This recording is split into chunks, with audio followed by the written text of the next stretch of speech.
Welcome to Raging Bullets, a DC Comics fan podcast. Episode 202, our Blackest Night Issue 8 wrap-up.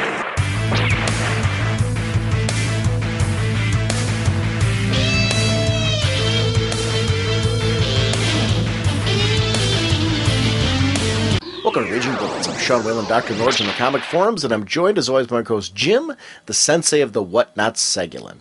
This episode's a loosely edited episode where we're going to be focusing in depth on Blackest Night Issue 8. We're joined by Myron Rumsey, friend of the show and from the blog of OA, as we're really going to kind of tackle what happened in Blackest Night Issue 8, the implications of it for the DC Universe. I think that's the interesting thing at the end of it, like talk about the great moments of the story and what they all mean, but then where does it go from here and what are we most excited about? We also bring in some listener commentary emails, we also bring in some forum comments, and we've got a great voicemail from JD74. So it's a really packed episode of just Blackest Night goodness, talking about where this is all going to go from here. So I want to thank everyone for participating in that one. Our sponsors for this episode are DCBService.com and InStockTrades.com. Over at DCBService.com, you can pick up Brightest Day issues 3 and 4. Each are $2.99 regularly, 40% off only $1.79. And for those of you that are into variant editions, you can order both variant editions for $12 each. So it's great for those people that like to collect variant editions and things like that. To be able to pre-order them ahead of time and know that you're going to be able to get that in your comic box is fantastic. So thank you, DCBService.com, for providing the great regular issue discounts and then an opportunity to grab the variant editions, so I think it's very cool. Over at InStockTrades.com, Batman the Cult. We're going to be doing Batman the Cult as part of our greatest stories from DC Universe.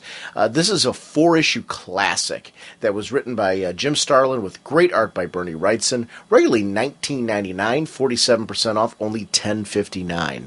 And I'm really excited to start talking the Cult. I actually went through and reread it already to get prepped for the whole show. So that's going to be an exciting episode for me to record. A lot of great content coming your way. So thank you, InStockTrades.com, for providing that discount to our listeners. Don't forget, you can check us out weekly on Get Your Geek On Radio. GetYourGeekOnRadio.com, an online radio station committed to making geek chic. Don't forget about the Hero Initiative. That's heroinitiative.org for more information. And definitely consider donating to the Hero Initiative. I am a silver member now. It's something that I'm real proud of. I definitely want to throw down the gauntlet and say, price of a comic book, please consider going to heroinitiative.org, donating the price of a comic book and supporting this great cause. I think it's fantastic. I'm a big believer in it. Contest winners, if you haven't contacted me yet on the contest, please do so. When I come back from C2E2, I want to make sure to get everybody their contest prize winnings. So please, if you haven't had a chance to contact me yet, please do so, because I want to make sure to get all of your details together. And thank you again for participating in that Be Your Favorite Superhero contest. That's great. Jim and I are actually in talks right now to plan the next couple of contests, because I'm having a lot of fun doing the whole contest thing. And don't forget to check out David Barron's site. David Barron's at myzombies.blogspot.com or twitter.com/myzombies. And I want to thank him for co-sponsoring that contest. He currently is continuing to run contests on his blog. So if you are not participating over there, please do yourself a favor and keep checking it out regularly, because he mixes it up and does something different every time. So please make sure to check out David Barron's very fun site. Jim, what kind of a podcast are we? Well, Sean, we are a spoiler podcast. We go in-depth in the plotline, story twists, and whatnot of the comics we're reviewing on the show. So if we go over something you haven't read, you may want to come back later so you can better enjoy the show. Now stop and breathe. You did that all without taking a breath. Yes. It's my used car salesman voice. Thank you very much. Hey, We are Crystal Men from Mercury. We have no quarrel with you. Joining us once again is friend of the show, Myron Rumsey from the blog of OA. And Myron, welcome back for the coup de grace of Blackest Night. Well, thanks, Sean and Jim. It's great to be back, and thank you once again for having me on. And let me join everybody else in congratulating you on the 200 episodes and the thousands of hours of great conversation you've brought us over the last few years. Well, Myron, you're going to join us for Brightest Day at certain points, aren't you? Oh, yeah. I'll be back whenever you want me. Okay. Yeah. No. Until you're sick of me. Yeah. No. Honestly, I think you're kind of our Green Lantern source now. So I think it kind of, and Brightest Day, while it's going to be more all-encompassing, I don't know how we can't cover this whole thing after issue number 8. So this is basically just the start of our relationship, Myron. You're stuck with us. I think it's more you're stuck with me. Yeah, it's a two-way street, trust me. But let's talk about Blackest Night issue 8, because there was so much that happened then. I think throughout it organically we'll talk about some of the other things that have been going on in the series. But Blackest Night issue 8, the writer was Jeff Johns, the penciler was Ivan Reis, Eau Claire Albert and Joe Prado were the inkers, Alex Sinclair on colors, Nick J. Napolitano on letters, Adam Schlagman was the editor. And, this is one of those issues where I'm honestly a dunce when it comes to lettering, and it's something I've been trying to pay more attention to. It was funny, though, I think it's more of a compliment to the letterer on this. There was a couple of very powerful segments, particularly in the beginning, where lettering struck me, and I'll have to talk about them as I get to them, but I thought it was something that was interesting about this series. I think it's a compliment to a letterer usually that it's not in your face because it's not supposed to be. It's supposed to kind of blend in and fit organically with what's going on in the artwork and in the storytelling, but there was a couple segments here where it was definitely the letters needed to stand out in a powerful way, and I'll talk about those when I get to them, but it was kind of cool. Talking in general about this series, though, guys, now that we're at issue number 8, the series has come to an end. All of the tie-ins and everything have kind of come together to this culminating point. How did you guys feel overall about this? And Myron, I'll go to you first. What was this event like for you? Where did this stack up?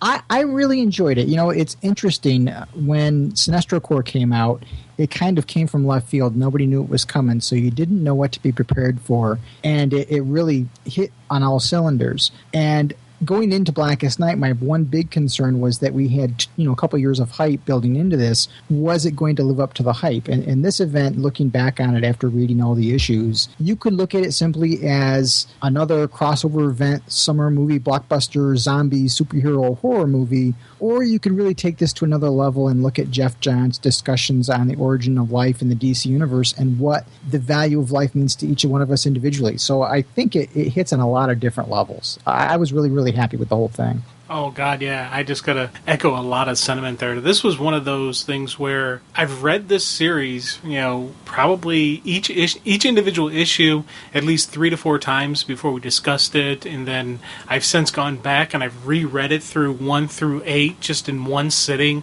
one issue after another, a couple times now. And it's just, this for me is the best of the best. This was how I would want events and just, epic series like this to be handled in the future. Just, it's a great, crossover dealings, but it was also the side minis that you didn't really need, but when you had them in, there were extra stuff. There was an impact across all of the titles in the universe. This was just something that I was like, wow, this is what it should be. One of the things that I liked about this, though, when you talk about the impact across all the titles, there was an impact where the creators wanted to jump on board. It was at one of the conventions, Gail Simone kind of mentioned that about the tie-ins, how it was great if you were excited to jump and play in the sandbox. And I liked that there was that feeling that the books that were associated with this were books that wanted to be a part of it.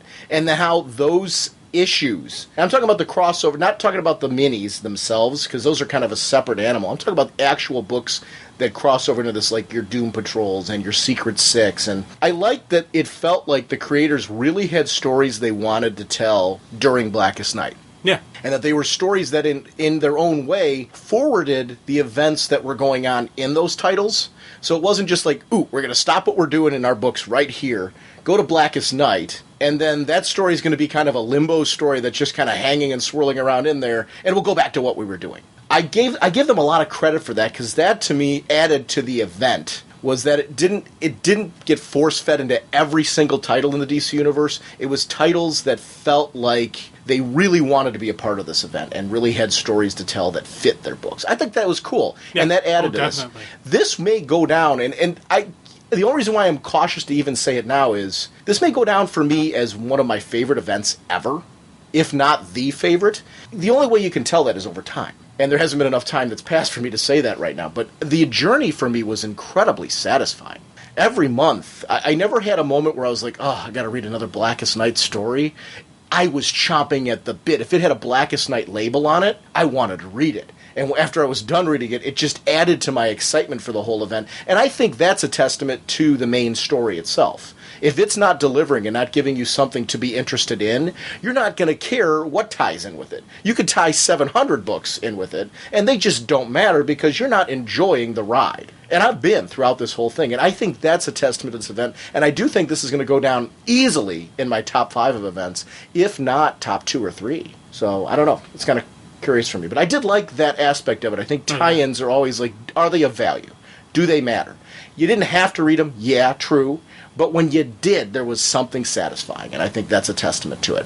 I also want to give one quick shout-out to Associate Editor Adam Schlagman. He is on the creative team as well, and I did not shout him out at the beginning. This opening, it was a brilliant opening with Hal talking about his fear of letting others grow close due to their mortality. And a lot of this is playing off the loss of his dad as a child and just events that have happened throughout his life. But I do think, when you go back to childhood and that pivotal event of seeing Dad die, that's something that would scar you in many ways for life. We all have scars, and it's a very natural thing. I think when we say that, it's always like a bad thing.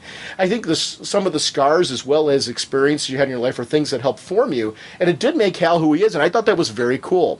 Death and mortality, though, being and this revolving door concept, a big focus of this mini, and I'm so glad it ended with this as an opening. And it's funny that we see Carol Ferris featured here, again hinting at the lost love, and will it be rekindled, due to the events of this miniseries and what she's gone through. That'll be an interesting journey to see, can you go back to that or not, and is there going to be a triangle there with, or not, or, what's going to go on there, which is interesting to me. Yeah, I think there's no doubt in my mind whatsoever that Carol's back in the picture, and I think Cowgirl's going to lose out, and she's going to, be either... I don't think he's going to be a jerk about it, but I think he's going to give her the "it's not you, it's me" speech. And, he's going to, there's going to be a definite cutoff there, and he and Carol are, back full swing. It's going to be interesting. I've always looked at Hal and Carol's relationship in that the attraction is that it never comes to fruition. Mm-hmm. And when they have gotten together, it doesn't last. The sparks aren't there. So it's going to be really interesting to see how Jeff balances out Carol's relationship and doesn't let it get stagnant. And he has said that Cowgirl is going to re-enter the picture. So it's certainly going to be very, very interesting to see how it all plays out between these two people. Yeah, it's funny. I just thought of something. What if we kind of turn the tide on Hal? He does the whole, he dumps, ends it with Cowgirl, figuring he and Carol's like, no, it's not going to work out. And she, just, drops him. So here's Hal going, wait, I'm the player here. She's done that before, though. You're acting like that's something new. Yeah. Their relationship's been a roller coaster in the sense that both of them have dumped each other. It's not one-sided. It's not... No, I'm just telling you, which is interesting about their relationship is that it's not one of those where you have one being in the position of power. It's really been, both have been in that place at one time or the other where they've ended it. I think what's interesting to me is to see how they've both matured over the years. Because they've both been through a lot. Carol's been married. She's been through, a relationship like that. Hal's come back now and she's seen a different Hal. Hal is different than he was in the past. His demons have been, taken away at this point. Not taken away, he's worked through them. So there's a different maturity to Hal. He's in a different place. And Cowgirl is a factor. So it's going to be interesting to see. I don't think anything's cut and dry about any of this. So I think it is going to be interesting. But to touch on what you're saying, it wasn't See, a Hal dumping Carol, and that would be something new. She's dumped him many times. Actually, think back to stuff that you've seen in the DVD released and of New Frontier, or in the story of New Frontier, where she was kind of more the power figure and all that. Mm-hmm. That very much it was a give and take in that relationship. Yeah, see, that's one of the things with the... I have actually a very limited experience of these two together in the comic book universe. So I automatically just assumed he was the player, doing the dumping. Now, early on, he was more desperately in love with her and wanted her to love him as Hal Jordan, not as Green Lantern. It was that kind of like what Clark was with Superman. Yeah. He wanted Lois to love him as Clark Kent. It was kind of that same vibe.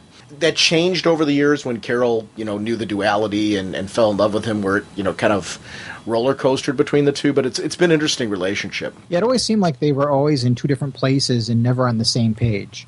And so I'll be interested to see how things play now. It's just another thing that adds an interesting character drama. I don't want to see Cowgirl dumped immediately, and I'm glad to hear that Cowgirl's going to be coming back and playing a role. Because to me, I think it's going to be interesting to see. I think there's a lot of fans like you, Jim, who are more used to his relationship with Cowgirl. And it's been a very well-developed relationship. And I think it's interesting when you've got triangles like that, because I think that's natural.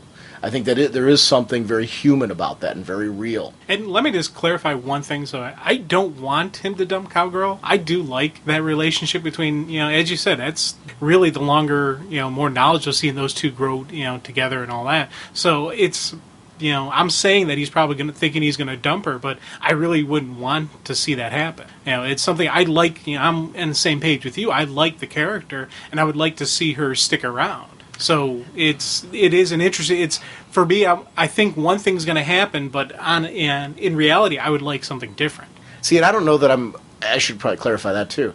I don't know that I'm kind of torn. I'm very much in Carol's corner, and I'm very much in Cowgirl's corner, because I do think that these characters have evolved and matured. Like what we've seen out of Carol is Star Sapphire in this.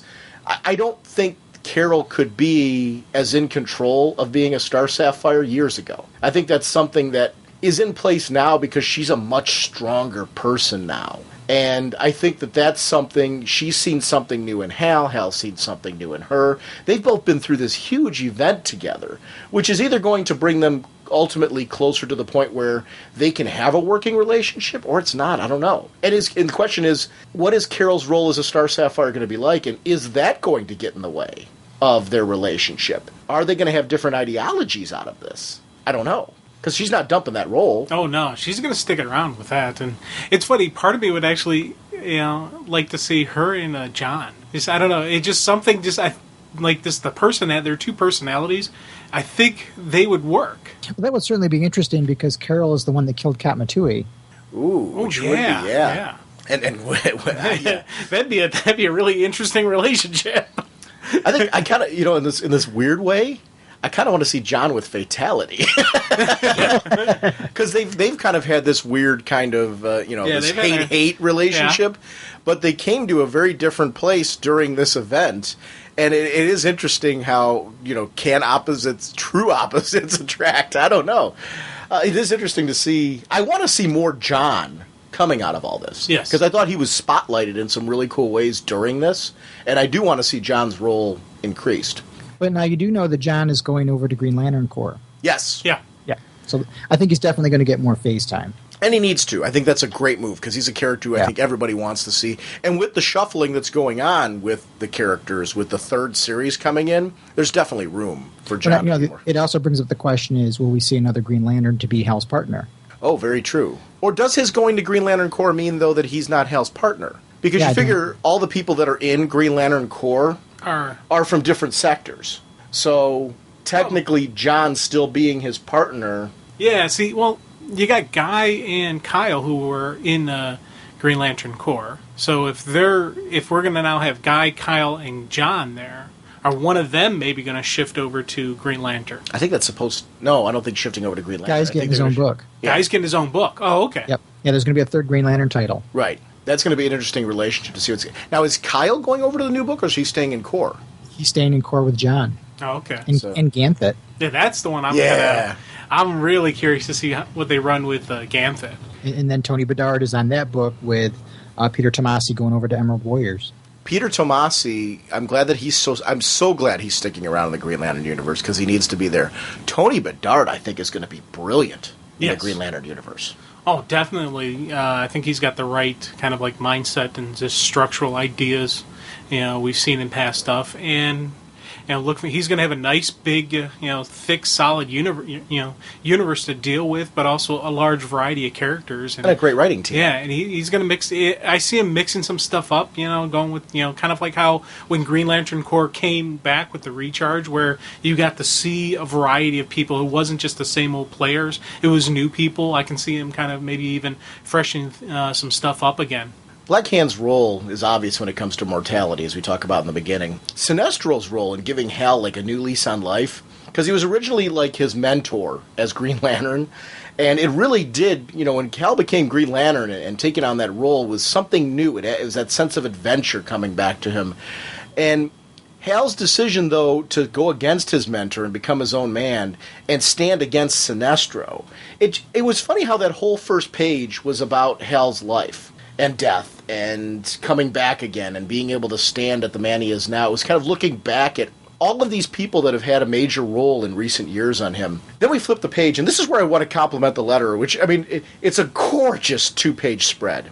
But the lettering here was just amazing. The power, emotion, the confidence in the voice of Sinestro, but also with the way the lettering does, there's this hint at the need to intimidate and use fear through the font choice.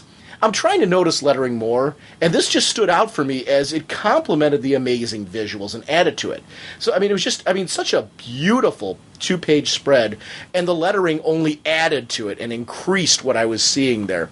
And that's how I'm trying to do more, is just kind of note things like that where it's something where it invoked something in me, and the whole page is gorgeous. Coloring, art, the whole creative team did a great job, but I thought the lettering was just stellar in that. Oh yeah. There's a couple moments in this book where I do sit back and just go, wow, and you sit there and you appreciate what you're looking at. And this was one of those pages where when I first initially saw it, I was like, wow, that's cool. And then as follow-up read-throughs, I started looking in the backgrounds, going, okay, what little stuff did they add into there? And just the details, the etchings on the sword, that Sinestro's using to blast onto Necron's Sith. I thought that was just kind of nice little, some etchings, and so you can see the Brightest Day logo right there on the hilt of the sword. And I was just like, wow. I liked seeing this type of they took their time with it, and it shows. Did you call it a Sith? Yeah. Isn't it a Scythe? I don't know. Isn't a Sith like the evil guys in Star Wars? No, that's Sith. Yeah, you said Sith, didn't you? I don't know what I said. I don't remember. How is it pronounced? I'm asking the genuine question, because I've seen it written, because it's not something that you see in film or media. How is that pronounced? Because it's, what is it, Scyth? Is that how it's pronounced? Yeah. Or is there an Well, E? I know there is sickle, but I always thought that was the hand sickle. It is. So I don't know if the full staff is also a sickle or if it's called something else. Well, they do refer to it as a Scythe, or is it pronounced Sith? I don't know. Do either of you guys know? I think it's Scythe. Because I knew the Y in there was what was throwing me off on there. So I'm pronouncing the C too much when I say it. But no, it was interesting, because it was interesting. The big long stick with the hook on the end. How about that? Yeah, it's a pretty nasty stick that it is. Yeah. But it was interesting. Now, here's an interesting question I have. Actually, a few questions that I have. Do you think the white light can be corrupted? Is Sinestro good? Is he evil? Can someone as self-serving and ultimately use his godlike power for good? Because he's a very self-serving individual. He's against Necron now, but what would he do after destroying Necron?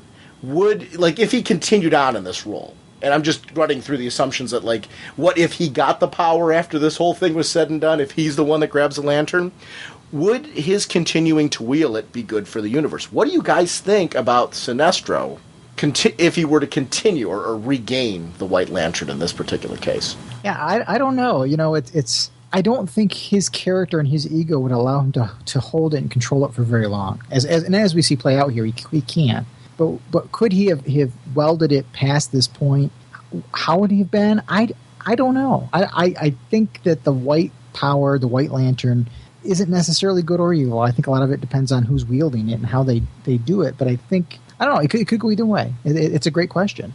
I think it needs a balance of emotion. I think it needs someone really at peace with all of their emotions. I think that's going to be the interesting part. To me, what's interesting in this story is coming out of this, I'm assuming during Brightest Day we're going to see the person who's going to wield the White Lantern. I'm assuming that's going to come at some point in time. I don't know that that's true, but I'm assuming that we're going to see that play out, because that White Lantern can't be just there as a red herring. They're going to. And there's a hint here too that someone has the ability to already. And, well, here's the thing. You look at what is white light. It's the presence of all of the lights. So if the white lantern is the presence of all of the emotions, it's got to be just that person who has, the set balance on who they are. It's control of everything, all the emotional spectrum. You look at someone like Hal, he's very strong willpower, but maybe he's not in touch with some of his other emotions. We definitely have Sinestro, who's got strong willpower, but he also has some other, things that are out of check, where he's like, it's like, kind of his ego wouldn't let it be completely in balance. And, so it's that whole variety that you can't, I don't think either one of them could handle it. So I think it's the person who is in complete balance of the emotional spectrum won't corrupt the power. But if someone like, Dove is a great example. Dove's a great example. She's someone who is, she seems to be in complete balance of it. So that's, kind of like a deal with air. So I don't, maybe, she would be the one, or somebody else out there, or somebody that we have no idea who this person is. I think she's going to be too busy keeping Hawk at peace. Yeah. Yeah, she's definitely got a... He's a handful. And it could be that the reason why both Sinestro and Hal aren't able to control it for very long is because maybe just for those few moments, all of those emotions were equally in balance. But once one emotion becomes dominant, they become incapable of wielding it anymore. And they're almost conflicting then with the white light, with the entity. Yeah. Mm-hmm. But to answer your question, I think someone could corrupt it, but by corrupting it, you would take yourself out of balance. So you really could. It would fight against you. Yeah, it would fight. That's where you. Yeah, that's where the rejection comes from. So like what happened with Parallax. Yeah. For example. Hal's distinction of Sinestro thinking he knows what he's doing versus consulting the team just kind of brought this question to my mind. I do think that someone who's truly in tune with that, yet focused on one area of the light, would not be able to work with the team. They would, and that's what I think is happening with Sinestro. They can't be at peace with. They're gonna rub one of the lanterns the wrong way, if not all of them. I'm glad to see Sinestro still have loyalty to Abin Sur. He does respect others, and granted, that list seems very small, but the clarification of what Abin Sur was doing in Secret Origin, going all the way back to Green Lantern's Secret Origin, really plays well into this. And that's what I really love about how Johns and the whole company have really crafted this story over time, has been that you can go all the way back to stuff like that and see that these were seeds that were being laid, and bam, now we're seeing them come to fruition and what that all means. Sinestro has a chance here to clear out something that is very important to him. Putting that mission behind him gives him a chance to move on to his own future. I'm curious to see where Sinestro winds up after all this. He's a very interesting puzzle, because how much of Sinestro's makeup is who he thinks he should be versus who he actually is? And that, to me, is an interesting part about him. Yeah, he is the... I don't want to call him a villain, but he is. He's one of those villains that he's got those hero qualities to him. You look at what his mission, has been all along. It has been to stop the Guardians, but it hasn't been to prevent peace. He wants order. He wants things, but he just wants it in his way. He thinks, he's one of those tough ones that, on one hand, I'm like, yeah, he's an okay guy, but what is the price of peace in his mind? There is nothing that's too high for peace and order. He will suspend, your freedoms. He will suspend life if he needs to save the overall order and the peace of, his sector, his universe, whatever he claims as his own. So that's the thing that makes him an interesting loose cannon, that he's out there and he's tasted this power. He knows what it is, so I can't see him not pursuing it. You think about Sinestro. He not only, it's not even a greed thing to want the power. He wants to be in control of it because he knows what he could do with it. There is an ego there, though. He has this need to be the top, number one, the one who saves everybody. Actually, it's funny. I agree with you though that it's not greed in the way that Luthor is with the Orange Lantern. It's a different sort of. I don't think it's a need as much as he believes it's his destiny. He believes that everyone will see him as the greatest. He doesn't need it in that way, though. He already believes he's there. Yeah. Just nobody else is on board yet. Yeah, his goals aren't in conflict, but his methodology and the fact that he knows the only way to get there and it's his way or no way, that's what causes the conflict. And we will talk about Luthor later, because I think we have to. Because it's interesting how the Orange Lantern plays off him and how true to the character it is, where I don't think it would react to Sinestro in the same way. I love this bit. Well, now, that wasn't so difficult. And we get that whole Necron rise bit. But it was funny how when we see the heart ripped out and everything, I'm like, really? Is that fast? And we see that Necron can take on any host. And actually, host is probably, I don't know if it's too strong a word, but my one caution over using that word is many times in literature, host implies that something left of the person is still there when he's occupying it, and that's not the case. I think he just uses that body tissue to take on a physical form, and there's nothing left of the occupant. So there's no conflict there. It's more of just matter that just happens to be there for convenience, which fits what we see with the other Black Lanterns, because they aren't sentient. They aren't coming back to life, so to speak, unless there's a heart still beating there, in the case of what we've seen with the heroes that were most recently turned. Sinestro trying to control the light entity, and it doesn't work that way. I wonder if this is the hint that the person or being that will be the host has to coexist with it, or that, is the lantern, I guess my question about that, is the lantern this entity? Is the entity in the lantern, or is the lantern similar to what we've seen with Hal? Because Hal's not connected with any kind of green entity. He's got a lantern. Is that going to be a direct connection to the entity, or what? How are you guys taking that? Do you guys have any speculation on that? Well, it's interesting that basically by the end of this issue, all the entities are missing. We don't know where they are. That's obviously something that Johns is going to have to address somewhere down the road, I would assume.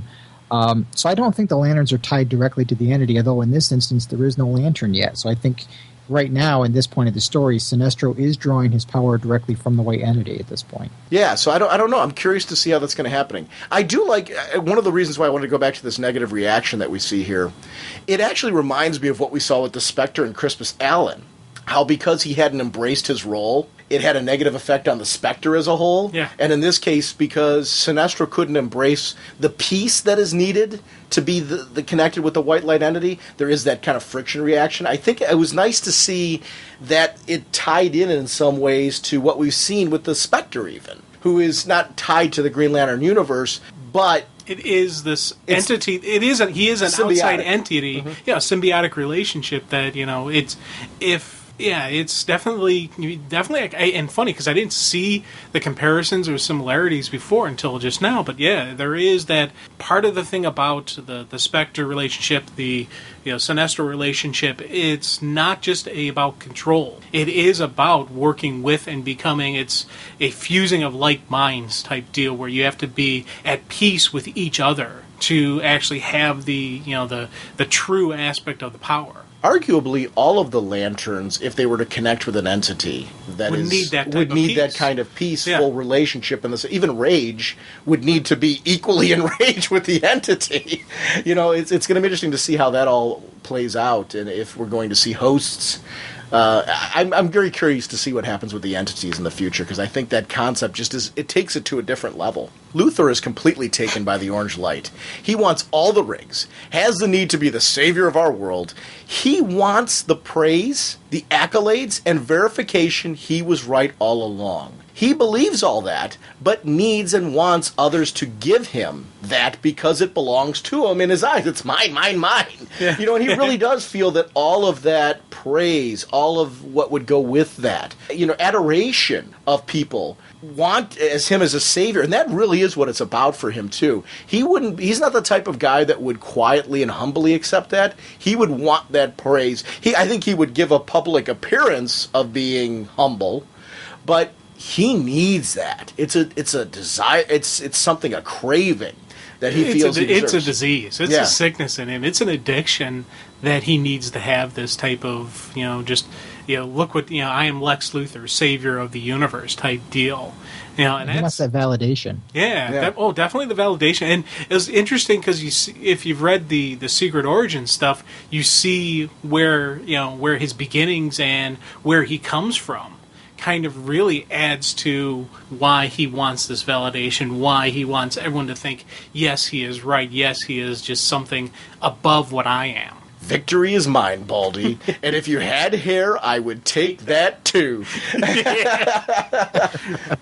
Hey, here's the thing I'm wondering. have we I don't remember reading or seeing Larflee's Oath yet. We haven't seen it. Yeah, because I thought they said that we were going to get it, and it wasn't mine. It was something else. Well, and I think Jeff Johns said we'd get it. He didn't say when we'd get it. Right, true. So that's interesting. The Black Lanterns seem to be overtaking the heroes in this next sequence of events that's going on. You know, where all of a sudden we see it really does look like they're mismatched. And I loved in the background of this, and this is something that I think is a landmark of the series. I love the bit with Larfleeze and Atrocitus where the Red Lantern was telling Black Lantern Aquaman that Mira is his, and Larfleeze became so focused on the sense that some property could belong to someone else, he had to have it himself. And I love that consistency and the tiny details that have become such a pleasure in this event. There is so much to read and look at in each page. It's well worth rereading each issue for this, and the care that went into this series, because that to me is a very small portion of a whole bunch of stuff that's surrounding them and going on. Because there's a lot to see in just that one panel that I'm talking about. Oh, yeah. But I love that about this series, and it's a testament to the art team, to the writing, to just everything, and how well it's... And a great example, too, of lettering, making sure we don't lose the art in still keeping what's going on around it. I thought that I think it's something in this event, you have to look for a balance of every creative member of this team where you don't lose any element of what's been presented here. And I don't know how you do that on a page with that much stuff going on, because there's a ton going on in that picture. Yeah, and I tell you, the one little panel I loved, and every time I read it, I'm like, yeah, I do a little inner mental high five when I read it. It's that with Hal's family. What's Uncle Al always say, kids? No fear. I love that. Just, the whole thing about Coast City being the city without fear. That is just the coolest thing. And, it's the family hunkering down together. Even though they are obviously terrified, they're still saying no fear. With the green tint going on throughout the room as they're just looking on to this, epic battle of just, biblical scale going on right in front of them. They're like, no, this is Coast City, man. I love that. Yes, Jim, the indigos and just about every other color minus orange call for backup. It did lead to a very cool 2-page spread, which I think is just breathtaking. Ivan Reis, the inkers, Sinclair really outdid themselves. This would make a stellar poster. And I'd love to see this as a full-blown, just amazing wide poster. Because we see multiple incarnations of the Hawks, which to me is worth the price of admission in and of itself. But, we see everybody who's everybody in the DC universe, dead or alive, in this sequence. And that, to me, is what's so breathtaking about the whole thing. You see Black Lantern, Black Lantern, Green Arrow, we see Hal Jordan, we see the Justice Society, we see the remaining freedom fighters, just everywhere you look. Black Lantern Superman going up against Power Girl. That, for me, I was just at the bottom corner there, I was like, oh, that would be a nice fight. It's like, as this event has gone on, every time you get to one of these spreads, just when you think Ivan Reis is maxed out the amount of characters per square inch, you get to a page like this, and it's just outstanding. You still see Bawana Beast in the background there. It's just amazing to me that if you look at the tiniest people, you can start to make out who they are. And that to me is, because with how much is going on here, that to me in and of itself is amazing, because it's not all just green, blue, red, all the color spectrum of lanterns. It really is seeing all of the heroes come into the background. The Jade Garrick is really tiny in the background there, but I geeked out at that. We see members of the Doom Patrol back there. It's just amazing that they got in everybody. I would love to know how long it took him to draw this. And then the inkers and the colorists to work on this, because you got to remember, if you've got all those characters, it's got to be crazy for the inker and colorist working on that particular page. And I never noticed Jay Garrick until now. Now that you mention it, I was like, oh, there he is. Oh, okay, cool. I like seeing Star Sapphire Wonder Woman going up against Max Lord. That was another one where I was like, oh, man. With his little head kick to the side. Yeah, his head kick, and he's still got a noose around his neck. Well, Hawk and Dove. Yeah. Down to the bottom corner. Bottom in the middle, I should say, where they're at. I don't know, just all... It was, to me, one of the joys of rereading this series, again, was tiny details and going through and really enjoying the art. If you haven't done yourself a favor and gone back and really appreciated the scale of what was done here and how much time it took for creative to put this book together, do yourself a favor, because I think that's very cool. This next bit where all the lanterns are kind of working together against the enemy, and Deadman takes over Guy. This was a really important segment because throughout the series, right from issue 1, Deadman was telling us that he can figure out what's going on, and he may be the only one. This is the payoff right here, because he tells us that Necron is sentient blackness. He's the empty space between atoms and planets. He needs a tether to the land of the living, and Black Hand is that tether. If we bring Black Hand back to life, it closes Necron off. Now, and that is the interesting part, because at this pivotal point, they have to figure out, how do we do that? How is that something that's even going to be possible? Hal realizes there is a stronger connection here than his connection to Necron. Because that throughout the series, I think, has been something that's been horrifying for the heroes that have come back to life is, do I have a right to be here? Can I survive this? Or is this really our time? Are we really done? And I think adding to that has to be the fact that aside from Hal and Barry, all the other heroes went and became Black Lanterns. Yeah. And Wonder Woman has come out of it now. But, I mean, that is something, and we've seen other members in the various crossovers, start to come out of it. But to me, that would be something that would be very horrifying amidst all of this, wondering, is your time truly up? Is that your destiny? Is the only reason you're here because of Necron's will? Mm-hmm. Is it because is this true that this what they thought was this great thing of this hero coming back to continue on the good fight? Is it really not that? Is it just the manipulations of this evil person who wants to destroy all of life? What is, and that's for me was just that whole epic decisioning of with death being death and not, and what is the cause of it. That's something that I loved, some of those big huge answers that got answered in this series. The stuff like, why does everything always happen on Earth? Why not any other place? Why is Earth always the central focus of these epic universal battles? Well, now we know this is where they buried the life entity. Why was there more than one Green Lantern for the Earth? Well, now we know, because this is that. Why do these heroes keep coming back? Well, this is why. There's these major, huge things that are going on in the overall DCU that have been answered in this series. And that's, just this whole tethering, just this whole line where this is the connection. This is it. Right here, this is your strike point. And I thought that was just a cool notion that, because throughout the battles, they picked different targets. They first went after the big Black Lantern. That didn't work. Not only did that not work, it helped him. It strengthened him. Okay, let's try this. Let's try this. Well, now they have the true target. They have the true, the final, little kink in the armor that they can go after. And this is what you got to do to take it down. I thought that was a cool, just finalization moment coming together. More important to me than even what you're saying, though, is the fact that this is about being a hero. And being a hero, a true hero, doesn't give up. In the face of overwhelming odds, when you fail multiple times, you suck it in, you get back up, and you keep going. And we've seen this here. I mean, this is really true heroism. You talked about multiple failures. When they thought that they had all of the cards stacked in their favor, it didn't work. Yeah. And they only made things worse, yet they said, we have a responsibility to stop this. We are the last line of defense. We have the powers, we have the abilities, we have to keep going here. Even though the clock is ticking on us, we could potentially wind up like that. We are not going down without a fight. And I think it does lead to this realization that Hal and Barry come to together. And I love that as Hal was reasoning it through himself, Barry was listening to him. Barry was connecting with him on this because he too is in that same position.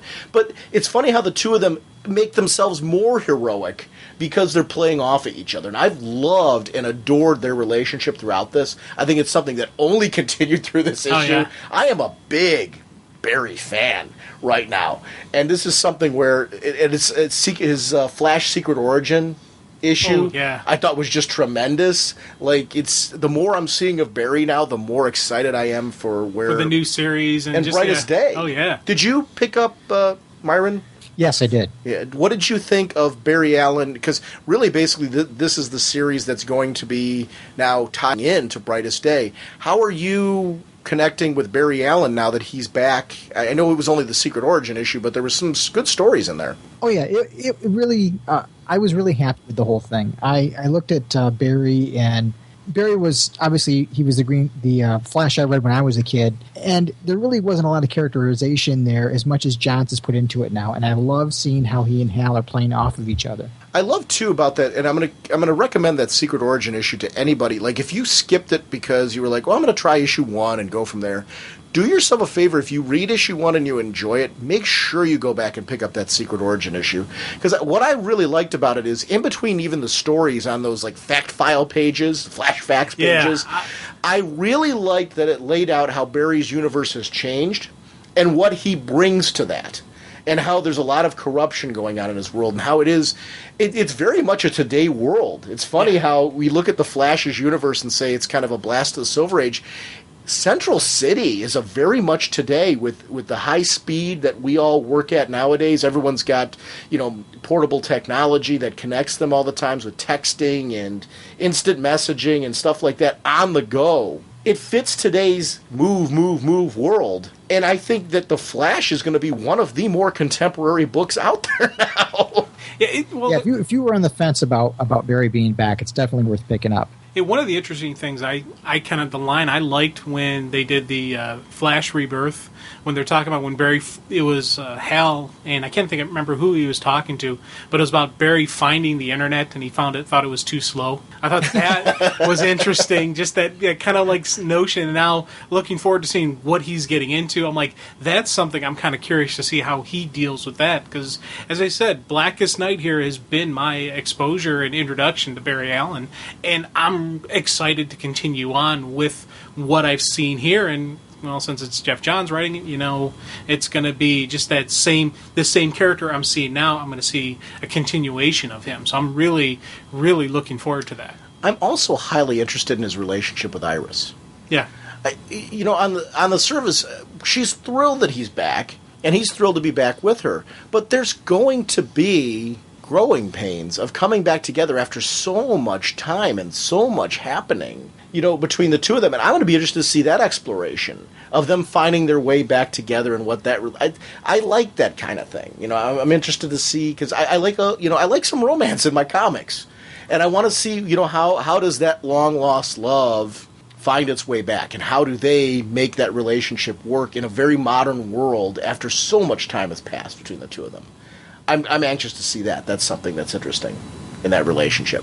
The thing you were mentioning about with lettering and the letterers, and just this one page, I just really got to say how much I liked this page. It was at that bottom part where after Boston Brand took over Guy, and we get Guy back, and he's like, oh, whatever, back on the thing. Hey, Skeletor, beware our power. No lanterns, beware mine. And just the accents of the green for Guy, and then with just the black on the white lettering on black for Necron. I thought that was another cool one of those just lettering and coloring and just a nice blending with just the whole thing, because you see the other color lanterns blasting it behind the background. This was just a really cool looking and it's just at the very bottom of that full contrast page that we have at top. It was one of those things where I was like, wow, that looks kind of cool. You know what I'm curious about looking at that? Who makes those font choices? Because we see that bit, whatever, back on track. Hey, Skeletor, you see there a different font being adjusted at that point.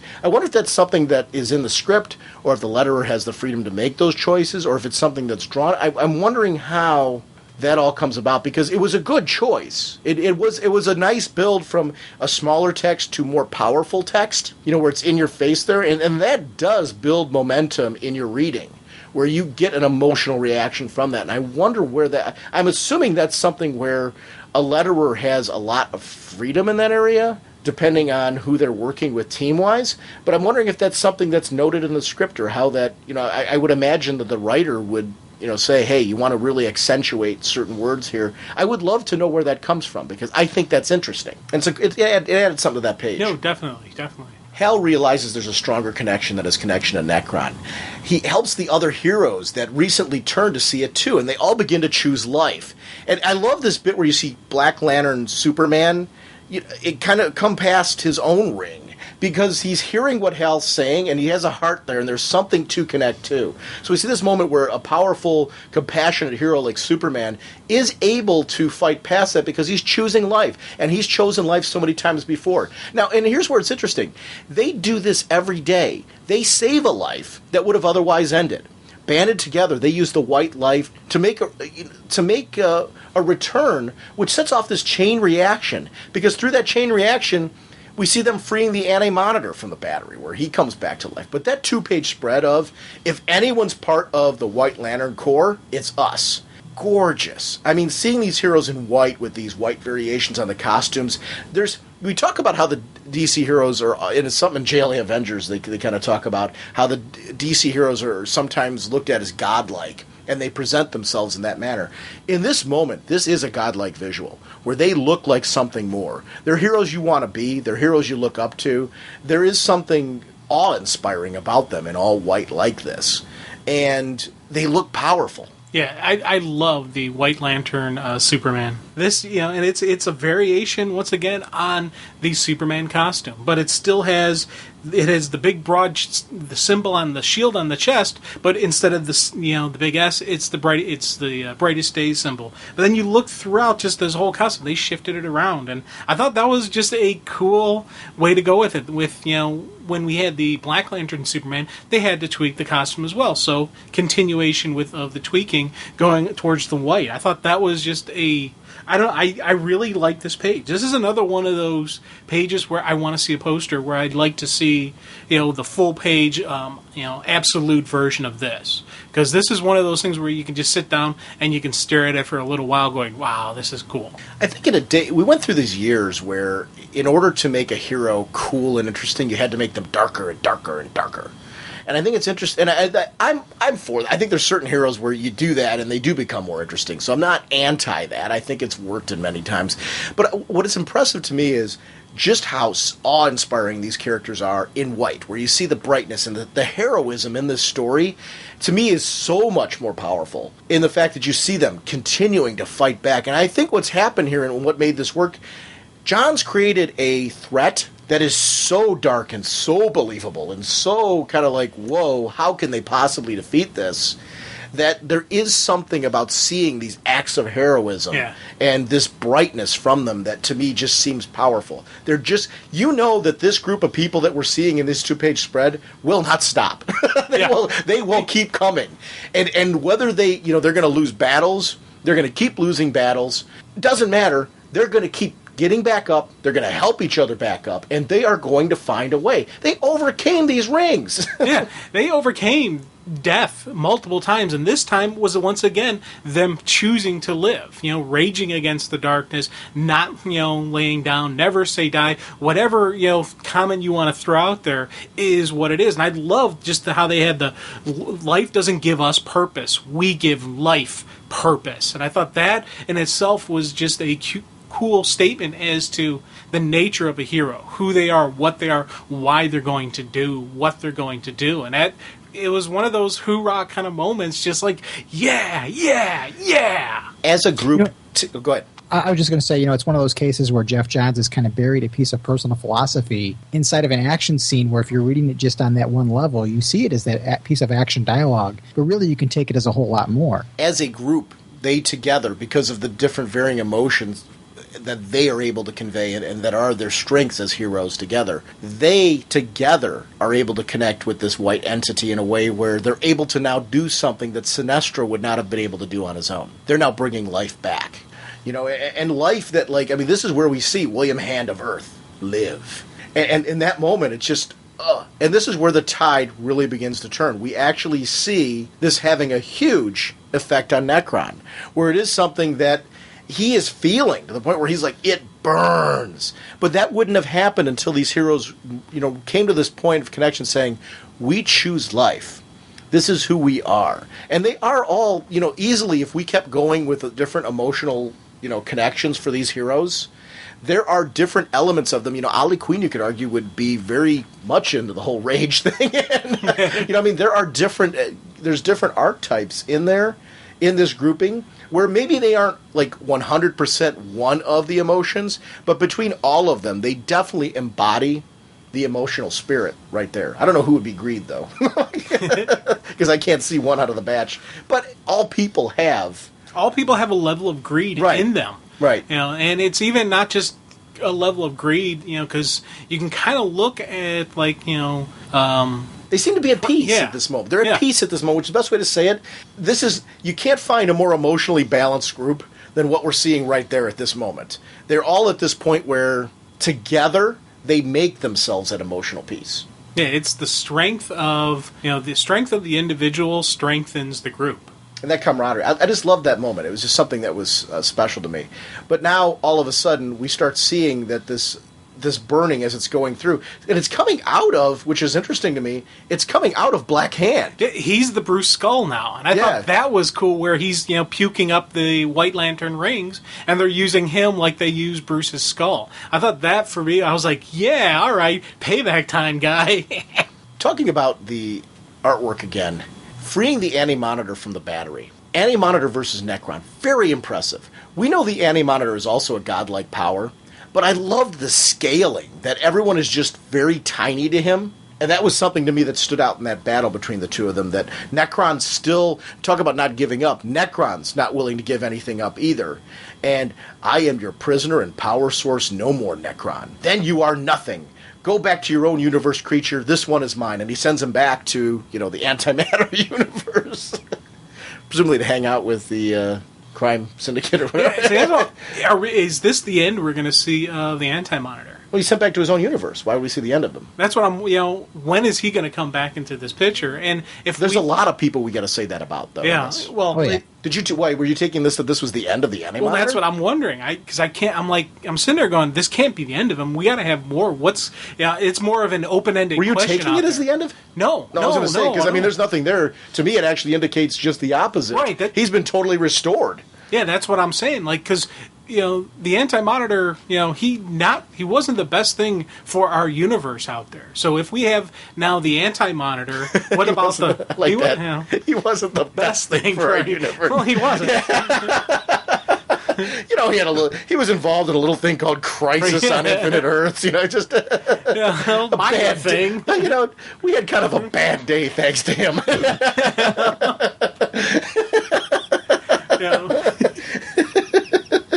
You're right, though. See, that one of the things that I love about this event in this series is the fact that it wraps up and answers all the questions about Blackest Night, but that wrapping up and that solution. And as we'll continue on, obviously we're going to continue on talking about because that's not the only ring that was released, but we get back Max Lord, Reverse Flash, Jade, Digger Harkness, Firestorm, Ronnie Raymond, because Jason never died, John Jones, Aquaman, Deadman, Osiris, and the best for last, the Hawks. That spread is just staggeringly beautiful of those characters back. I don't know why I didn't see that coming. Yeah, I tell you, I love this because it was this that multiple the page before that we got multiple firing outs just flying out of Black Hand, and next thing you know it's just like let there be light, bam! All these people come out. I was sitting there and I immediately first thing I saw were the Hawks. I was like, and Hawk, I should say, from Hawk and Dove. Actually, I left him out. I did see that. I guess the three Hawks, the three Hawks. But it was just one of those things where these spreads with these characters coming back. I was like, holy crud! And I started going through and looking and seeing. If you look at some of the earlier pages, some of those full page spread comments that we had, you'll see all of these characters there. Mm-hmm. But you got to be, and it's hard to see. Like Osiris is the only one that I think I saw him, but I wasn't 100% certain. But it's you look through and you'll see these guys throughout these big, huge spreads, and there's sometimes a little tiny speck in the back corner or the bottom of the page or just hidden somewhere. But these characters were around there. It was interesting. On our website, I put a poll up, and I wanted to see who people were most excited about coming back, because I think that, to me, was one of the interesting things out of this, is now that we have them back, who are people... Do you guys have one that you were most excited about that's come back? Or I'm really excited about Deadman being back myself. I think what was really interesting about him in particular was that he was the only one with a White Lantern ring on. Ah, so that's an interesting point. Ooh, I didn't catch that. Wow. Nice. So when he takes his mask off, you can see he's got a ring on his hand, but none of the rest of them do. So will that change his overall role, and what will that be like? Wow. Yeah. Well, and I know Jeff Johns has said, he said at a convention appearance, because people were asking, why not Ted Cord? Why not Ralph and Sue Dibney? And he said, these characters were brought back for a specific reason. So it'll be interesting to see. I mean, obviously that's a linkage to Brightest Day. I know one of the things I wanted to ask you, Sean, was being an Uber Hawk fan, what are the ramifications of this not being Kendra but being Shayera? Well, see, that's the funny part. Kendra really died when she committed suicide years ago. It's been Shayera. It was just, then it was funny, like Shayera gave up, I suppose, in her series, we saw Shayera kind of give up the host, and I don't know. I wonder if Kendra was finally at peace. I'm curious to see how they're going to explain that. That to me, because for the longest time, when Kendra killed herself, Shayera, that enabled Shayera to come in and take over the body. But then when it became Hawkgirl, the series became Hawkgirl, because it gets kind of confusing, Shayera decided to give Kendra the chance at life and gave it up. She moved on, kind of actually gave up life so Kendra would have a chance. And Kendra and Carter, she started to fall for Carter, and there was love between the two of them that started to grow, and we actually saw that at the beginning of this series. Yeah. I'm curious to see in storytelling how they explain what is going on here. Is it Kendra and Shayera? Because she doesn't introduce herself as Kendra, does she? No. She does. She does. I'm sorry, I take it back. She introduces herself as Kendra, Shayera, Cinnamon. So I'm guessing that Kendra isn't gone. They're all a part of her. And it's just they're occupying the body of Shayera. It's like the reincarnation where their past lives are still present. This would be a new life for Shayera. Yeah. This is I always all got of the them impression together. that this time she recalls all of her past lives. Oh, probably, yeah. The one tricky part would be, how does Kendra fit into all that? Because Kendra actually was a separate person. But you could easily say that now, very similar to, like, Carter had memories of Katar Hall, who really wasn't a true reincarnation of his. So I'm guessing that Kendra's relationship falls in the same way. And the Hawks can make your head hurt. Yeah. But see, to me, it's the interesting thing about this reincarnation, how it's always worked with the Hawks is, you take something as convoluted as their background, and if you start saying that when they regenerate into a new life, all of those memories come together, and they have all of that. That's all a part of them.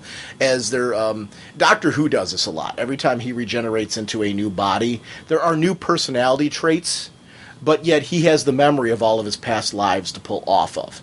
And I do think it's an easy way to resolve all of that mess from the background of the Hawks and just get to the simplification. When they start a new life, they have their memories of their past, they can pull off of all those events happened, here's where they are today. And there's going to be some new personality elements because of their new status quo. And in this case, it's going to be interesting to see where the Hawks are. Do they go back to being...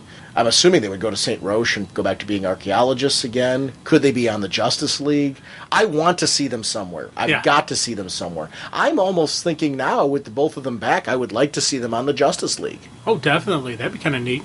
Because I think there's room on that team now for these characters to plop in and be a part of that. Especially they're kind of going old school and new school mixing, because they got the old school, with Hal and Barry. So adding these two onto it would be kind of a nice touch with, we have the new Wonder Woman, new, Batman, new Superman. Technically, they're not. I know they're not, new, but it's the same archetype. The new people, in those archetype roles. So having these two get added to that would be kind of a neat thing. You're talking like Mon-El? Yeah, I'm talking Mon-El, and Donna Troy, and of course Dick Grayson in the cowl. So you have the new character, the new of those three classics, and then you have the classics of the original Flash, the original Green Lantern. Let's throw in the Hawk in there, or the Hawks plural. Have both of them there. I don't know. I definitely am in agreement with you that I want to see them somewhere in the universe. If you're going to bring them back, you got to bring them back for a reason. And I'm confident that all these characters were brought back for a reason. And it's funny because as you say, who are you most excited to see come back? I have kind of like two schools of thought. The character that I'm so glad he's back because I like this guy as my friend was Martian Manhunter. I really, by the end, I got to like who he was and just he was like somebody I'm like, man, I wish I could get more stories with him in it. So I was glad to see him come back. But story-wise, storytelling wise, Max Lord coming back for me was huge, because I'm just like really eager to see what's going to happen with him, with the Generation Lost, just with everything. How is he going to play out? 17% of the votes went to Dead Man is Alive. That was the big one that everybody seemed to want. And on our poll, people were allowed to vote more than once, so they could vote on multiple things.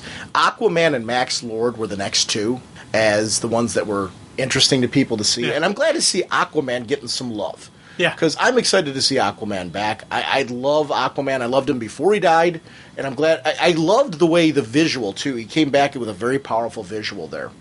Right behind that would be Martian Manhunter, Hawkwoman, even more so than Hawkman, which I could see as being interesting to people, because we just said there's a whole lot of questions with what, now that it's Shira and not Kendra, how much of Kendra's still there? What is that going to be like? I'm curious, very curious to see what that's going to be like for that reason. Firestorm had a big showing, and Osiris, by the fans, which Osiris was interesting to me because of where his story ended. Yeah. When we had his Blackest Night crossover, and he was one of the few Black Lanterns that actually, fought against the darkness, and he did the hero thing there with the, the sacrifice type deal. And you know what, to be honest with you, he actually, at the end of he sacrificed himself, and he had the connection severed at the final pages of his issue. Reverse Flash and Captain Boomerang.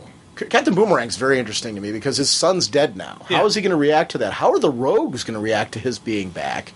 Is he going to just kind of blend back into the group again, or is there going to be some conflict to that? I don't know. But, are they going to trust that he's really back? Yeah. How would you feel? You all of a sudden see him on the doorstop looking pretty good. Because he looks better than he ever has. And, I'm be curious to see him back.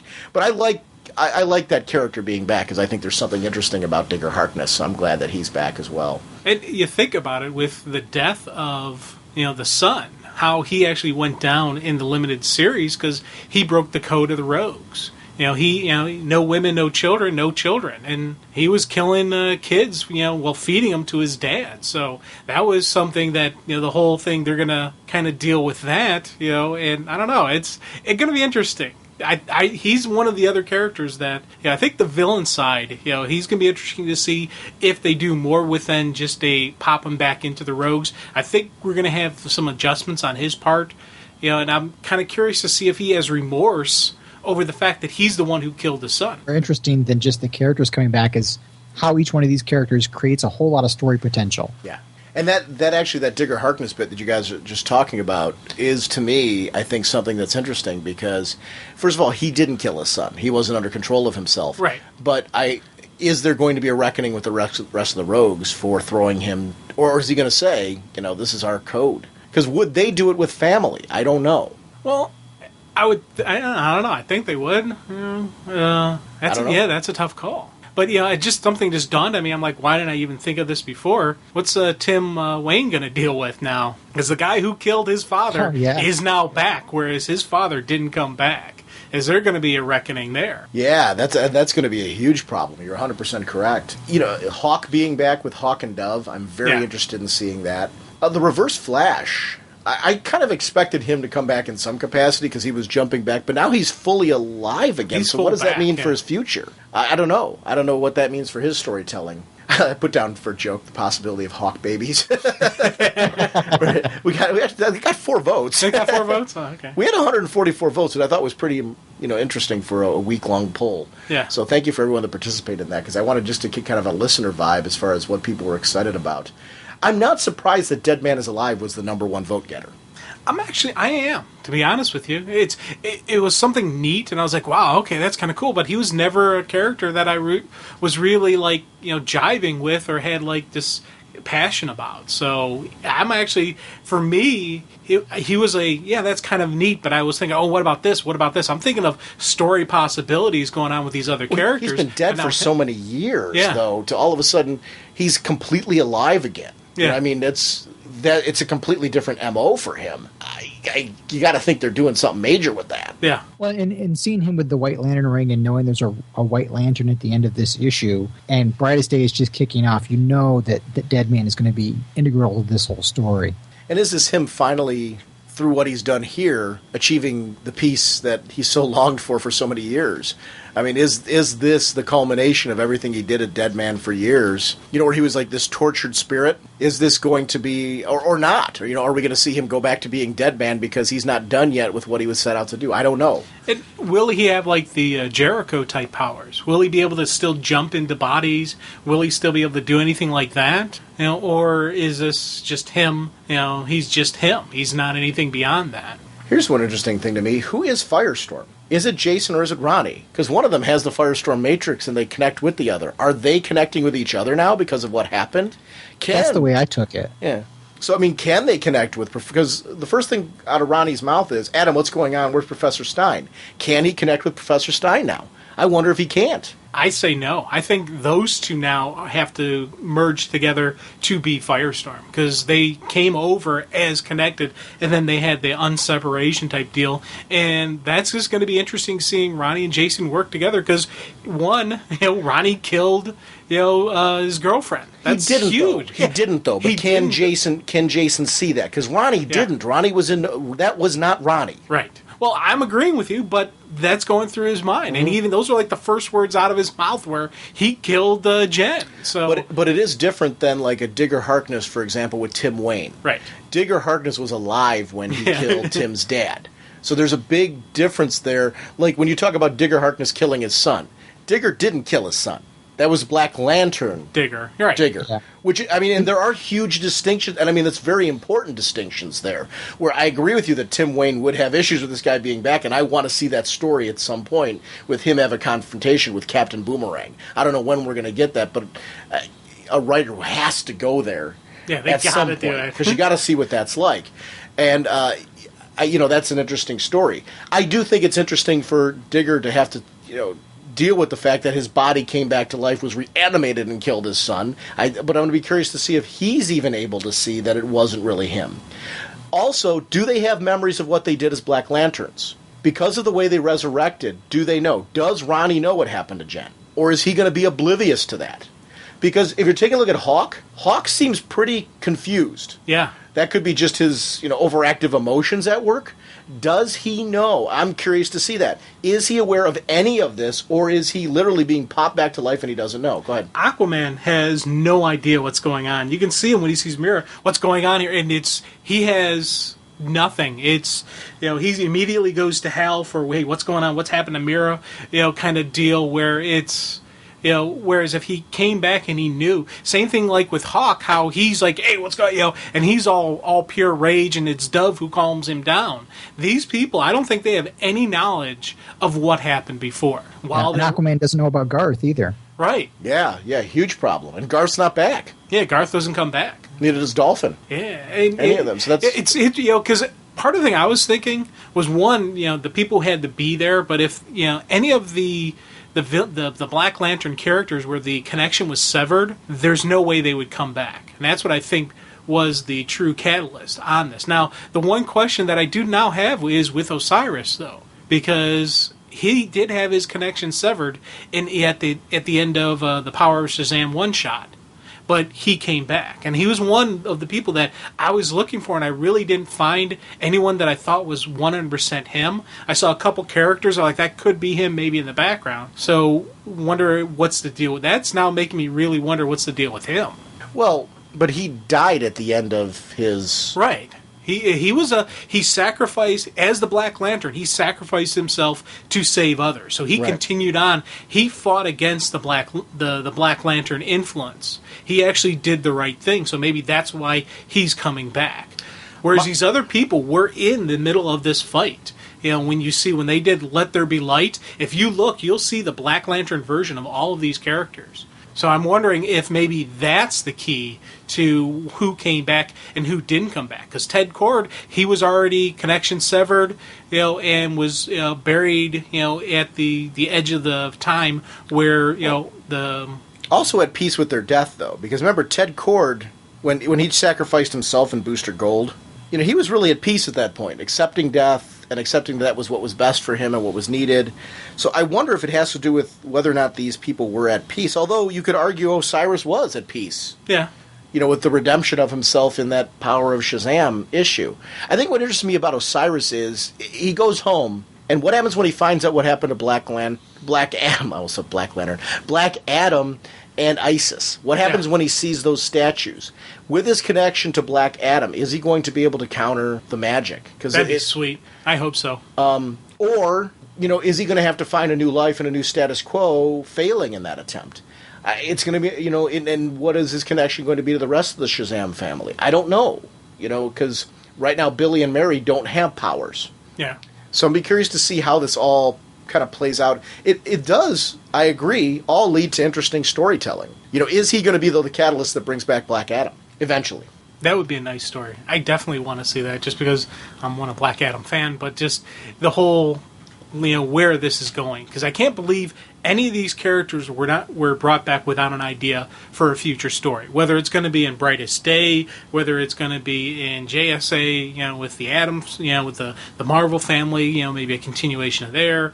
Who knows where Mira and Aquaman are going to reappear again. But I got a feeling these guys are going to be around again, and there's going to be stories being told.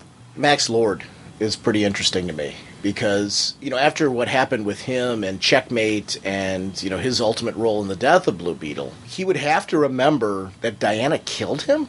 Do you think he would remember that much? You'd have to remember the moment before your death, right? In returning? Maybe. I guess so. It's one of those. I don't know. He definitely remembers he's a bad guy, and because he acts on that right away.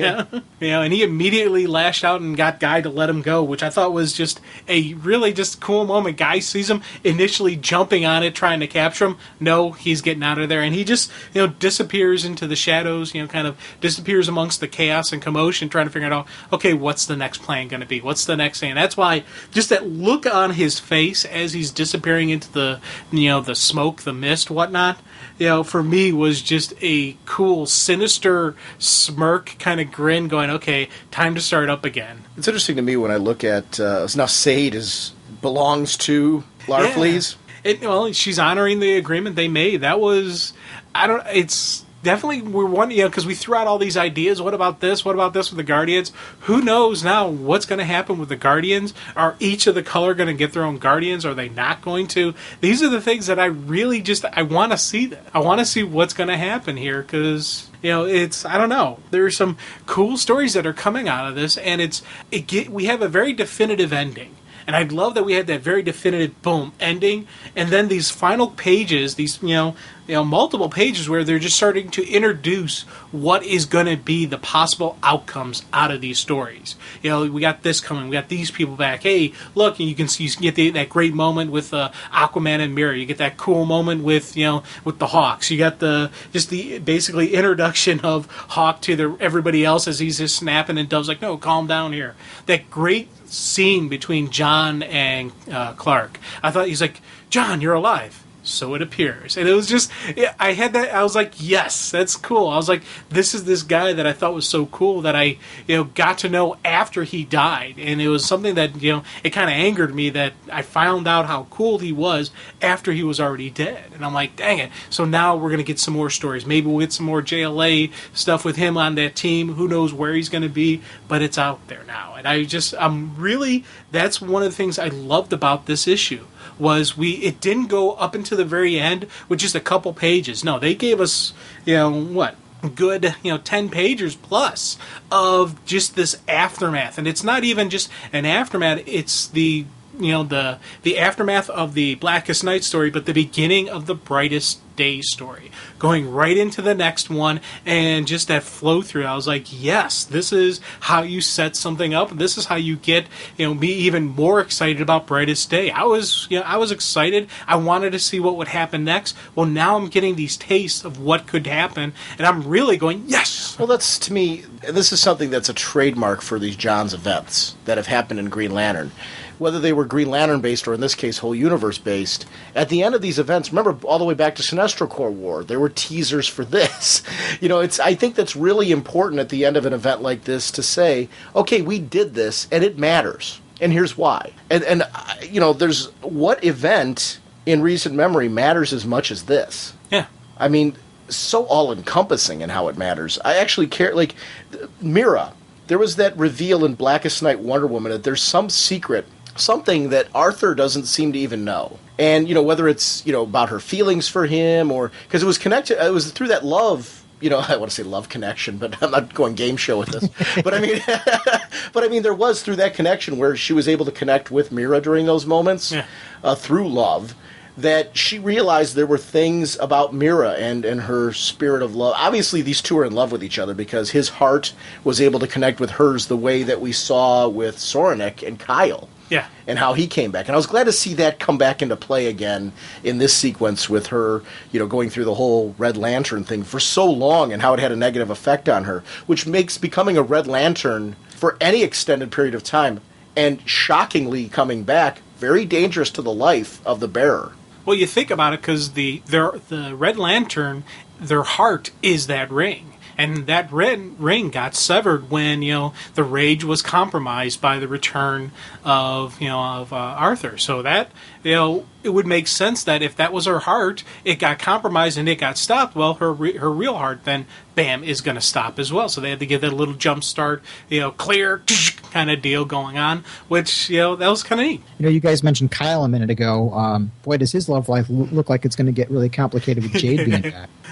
I love that panel. That one, and it's a little square corner panel, you know, where it's Jade kissing Kyle, and Kyle's like, Jade, you know, kind of gets caught off by the kiss. And then you look in the background, you see her, and even, you know, Kilowog is sitting there going, oh, okay, this is going to be interesting. Well, and Kyle and Jade's relationship wasn't, like, super great at the end. I don't know their relationship. They weren't, like, together in, like, the true set. They made peace, I think, with all of their mess. But I mean, and Myron, do you take that any differently than I am? That these two were not together when she passed on, were they? I really didn't follow the Kyle era that much, but the way I understood it was that they kind of went their separate ways. Kyle kind of cut it off when he went off into space. He came back to try to reconcile with Jade, and she had moved on. Right. And so it didn't end on a positive note. No, and I mean, they had, you know, a roller coaster relationship, you know, prior to that. I do think it's interesting. I do know that they made peace towards the end. And any of our listeners who are listening right now, if, you know, your understanding of their relationship towards the end is different than mine, I do know that towards the end they had made peace, and there was, and maybe that is what's leading to this being a connection between the two of them again. I don't know. I'm very curious to see, you know, what that relationship's like now, spinning out of this whole thing. Well, I think, you know, back during Infinite Crisis, when, you know, Jade died and basically gave her essence to Kyle, I think, you know, there's a lot of reconciliation at that point. And that to me is interesting. I want to go back to the Hawks just really quick because I'm just so happy and giddy as can be.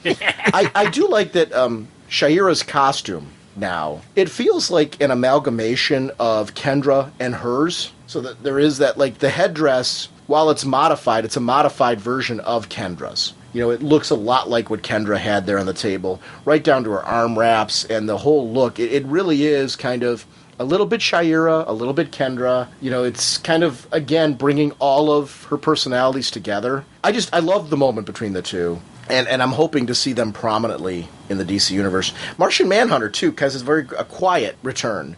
Except for the fact, I love that Jason reached out to Martian Manhunter. Yeah. You know, help me. Get, you know, knowing, you know, he does know John. He knows, you know, what his powers are. This is my chance to connect with somebody who maybe can help me here. And he does, in that moment, reach out to the telepath and say, get me out of here. I'm inside this guy's head. And it just... I would like to see Martian Manhunter appear on a team of some sort as well. Well, it's funny because we keep throwing out all these names, and I'm like, are we going to get 2 JLA teams now? Do you think all of these are going to stick? I don't know. I really wonder if all these people who've come back, if they're going to stay alive. Because I'm thinking that Ronnie is going to stick around, and he and Jason are going to merge and be Firestorm. Mm-hmm. And that's going to be a difficult issue because who's going to be in charge? They're each used to being the lead, you know, of Firestorm. Now, if they got to pick and choose, if they shift back and forth, will that cause problems? It's also, you got the whole dealing with, you know, with Jason dealing with the whole death of his girlfriend kind of deal. Who knows, and Ronnie saying, hey, it wasn't me. So yeah, and you can see here, too, that Jason hasn't reconciled that in his mind. He's saying, he killed Jen. Yeah. What's interesting to me is who has the Matrix, though, because usually one primary person that has the Matrix with a perfect balance between the two of them. Like for Ronnie, it was because this was explored in Jason's book, and I quite liked this idea that he could connect with, like, when he tried to connect with Stein, when he did have that perfect relationship with Stein, he was able to connect with Firehawk. And it wasn't the perfect partnership. There was a difference because he was connecting with Firehawk instead of Stein, but he was able to add her into the Matrix. Is that still possible? Can they form the Matrix with somebody else? Is there a primary between the two of them, or do they equally share it? Do they have to connect with each other now exclusively? I don't know. I'm and how does Stein play into? Does Stein play into all this? I'm curious to know. Here's the thing I'm seeing. It's when they do the Alive and they bring everybody back, it is Ronnie's version of Firestorm, correct? Because that's what it looks like to me. Except Jason is still in there. So right. How is that? I mean... Well, that would, to me, would suggest that Ronnie's lead. If it's his version of it, that would suggest it's him. That's interesting. I don't know. You make an interesting point there. So how does Jason play into that, then? He would be the side. He would be the person that Ronnie needs to form Firestorm. He's the balance. So then it's not Professor Stein. It's not truly returning the same way that it did in the past. Then, if Stein's not a part of that puzzle, right? So I don't know. That's what I'm thinking. I get curious, and I love that. I actually love that I don't know right now, right? Because I'm curious to read to find out, and I don't care how long we find out. I think over time, I think it's going to be more interesting. Right now, I think to everybody is the relationship between Ronnie and Jason. Because I got to see how that's going to play out. Is Jason going to be able to forgive Ronnie? How's Ronnie going to deal with that? Will he know? I'm assuming he doesn't. Now, I got a question for you. Why is it people whose last names are Hall seem to have that overactive, just anger response? We got Hank Hall, Hawk. We got Carter Hall, who sometimes, goes a little bit headstrong there. I kind of chuckle at that. Who decided that if your last name's Hall, you're going to have anger issues? Well, I don't know. That's a very good question. I wasn't looking at it that way, but you have a good point. Hey, who decided if you're a hawk that you're as cool as can be? Because I'm excited for Hawk and Dove in Birds of Prey. Yeah. I really do think that Hawk is going to add an interesting dynamic in a group full of women who are very strong and unique. And, I mean, you figure these are veteran women that are going to be in there. You've got Lady Blackhawk. You've got Barbara Gordon. You've got Black Canary. And they're only going to take so much guff from this guy. I think Gail's going to have a lot of fun with that dynamic. Oh, I think it's going to be she's great. Going to have a ball. That is something I'm really. I was looking forward to Birds of Prey before. I was like, yeah, we're getting birds back. I'm like, cool. I knew it was going to be a good thing. And then when you first added that in, added him into the mix, I was like, wow. What's this mean? And it was one of those things where, as the more I talk about it, the more I think about it, the more I look at this guy, I'm like, wow, that's going to be interesting. There's definitely going to be some moments there where you're just like, holy crud. I love this this whole little closing bit with Black Hand, almost like he's fighting. My name is William Hand. Please help me. It's like he's trapped. He's a prisoner, and he's begging to be free from that prison. It's just interesting. Yeah, with this final chapter of the Book of Black. Well, it's the final verse of chapter 1. So who knows what's the next chapter is going to be. Are we going to get more of William Hand? Will he be able to break the influence of the Indigo tribe? And where exactly is he? What happened to that tribe? So that was kind of a neat thing where they started looking, saying, hey, what happened to Indigo 1? She's gone. What happened to the Hand? And then you see what happens to him with him on the island, on the planet or universe or wherever it is they're from. Kind of having that kind of look on his face, the zombified look, if you will, that he's not in control. And then you get to this chapter where it's the mixture of some of the English thrown in there, some of the comments thrown in there, and just that ending. Please help me. Well, I thought it was really interesting to see the shark and Hector Hammond mentioned in that entry. Now, did you take that Parallax is in Hector Hammond? Is that what that's implying there? Or there's a connection with Parallax and Hector Hammond? I don't know. I mean, obviously Hector Hammond knows something about what's going on. He knows where those entities have gone. Right. But we don't know. And I'm wondering if this is all going to go back to that story in the early issues of Green Lantern where we saw the Gremlins and the Shark and Hector Hammond, is this all going to go back to Starro? And I think that's why Jeff didn't give us a translation of the Indigo language, because there are things here that could be translated we might be able to read a lot more into than he wants us to at this point. Well, I'm wondering. Knock. Yeah, I'm wondering if you take a look at all of the anytime they've ever had the language out there, if they're like linguistic type people, if there's enough information out there that they could translate this. Because I'm 100% convinced that there is a known language already written, and that complete passage has already been translated. That they know exactly what is being said, what's been included in there. Same thing, what's included within the. You aren't able to read this? Oh no. So that's what I'm waiting for. I'm keeping an eye on the internet, seeing when somebody posts the translation of that, because someone out there is already working on translating it. You didn't get the decoder ring that came with it. No, I did not get the decoder ring. I need that. If anybody has one, that came with a variant cover. I'm surprised you didn't. I think when you translate it, it says "Drink more Ovaltine." Nice. Wouldn't it be funny if it really did? Oh, God. That was really the translation. Green Lantern, let you and I destroy that space junk. Hey, Sean and Jim, this is Jamie Dunce. It's JD74 on the boards. I wanted to talk about Blackest Night number 8. I thought the issue was great. I thought it was a great ending to a pretty decent, series overall. I really liked. There's a lot of really wow moments to this issue. Starting with the way that the Lanterns, kind of got the upper hand on the Black Lanterns.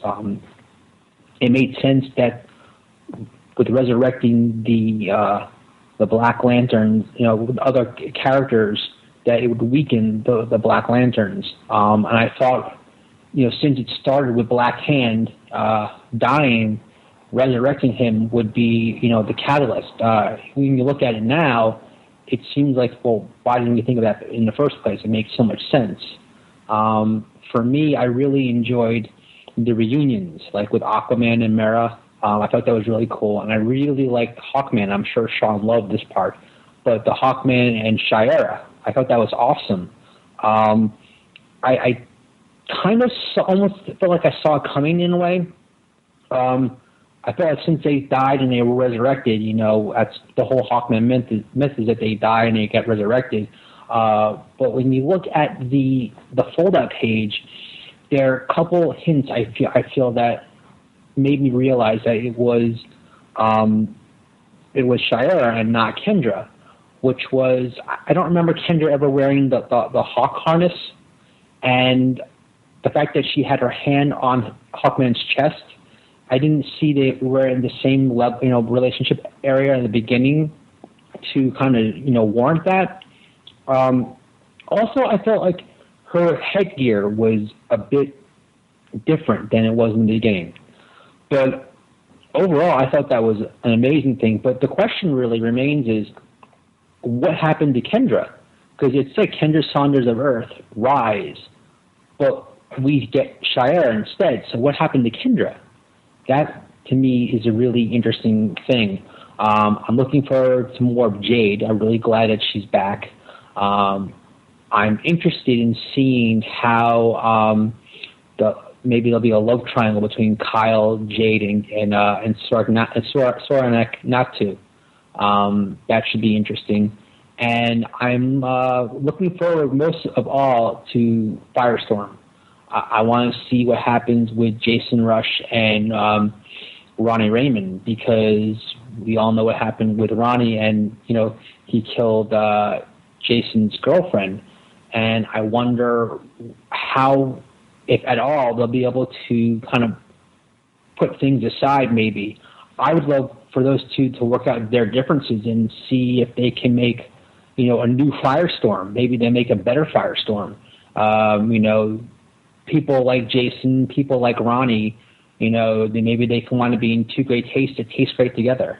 So that could be interesting if they can get past the issues that they're going to have, which obviously they have to have, because that was a really big moment in Blackest Night.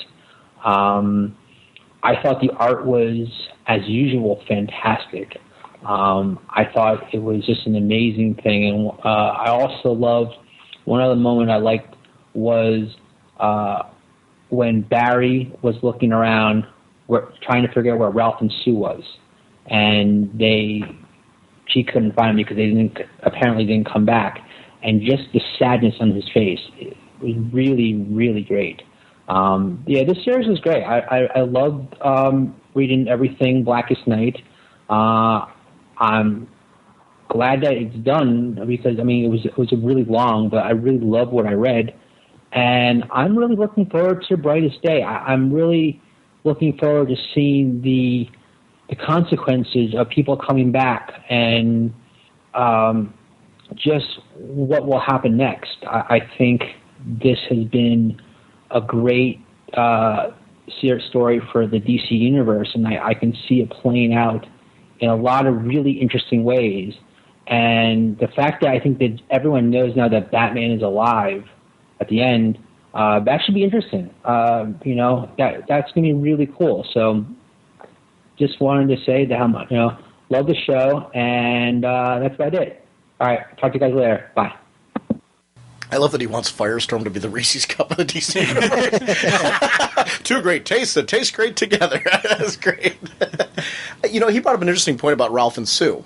I don't know that we didn't really discuss it too much, did we? Ralph and Sue, them not being there. Yeah, we didn't really discuss that. And that was an interesting. Where are they? Are they at peace, or we've seen them as ghosts appear in other storytelling? But why are Ralph and Sue not back? And I wonder if that's a question that isn't going to be appearing somewhere in Brightest Day. Well, if you go with the one theory I had about with, where the Black Lantern version of them, if it was destroyed, it didn't come back, and both of them did get destroyed early on. I want to say like issue 4, maybe 5, where they had the connection severed thing and the black ring destroyed and the bodies just go away.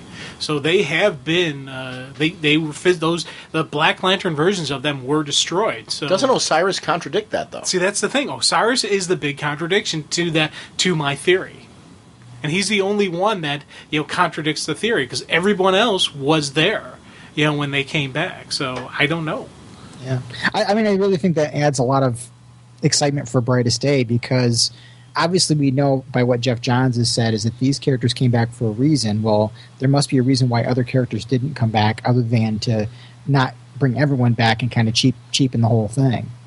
Yeah, and I would agree with that move. You don't want to bring everybody back, right. But I think it's interesting to talk about the why fact they that, didn't bring yeah. And I think my guess is we're going to see the fact that he mentions where's Ralph and Sue. Mm-hmm. We're going to see in Brightest Day some reference to him. We're going to find out that once again they're the ghosts out there doing what they do, kind of deal. Yeah, because I don't think we're going to see them come back through Brightest Day. I think this was, as much as this was the end of a story, it was also the end of an era of stunt killings and stunt resurrections, at least for a while.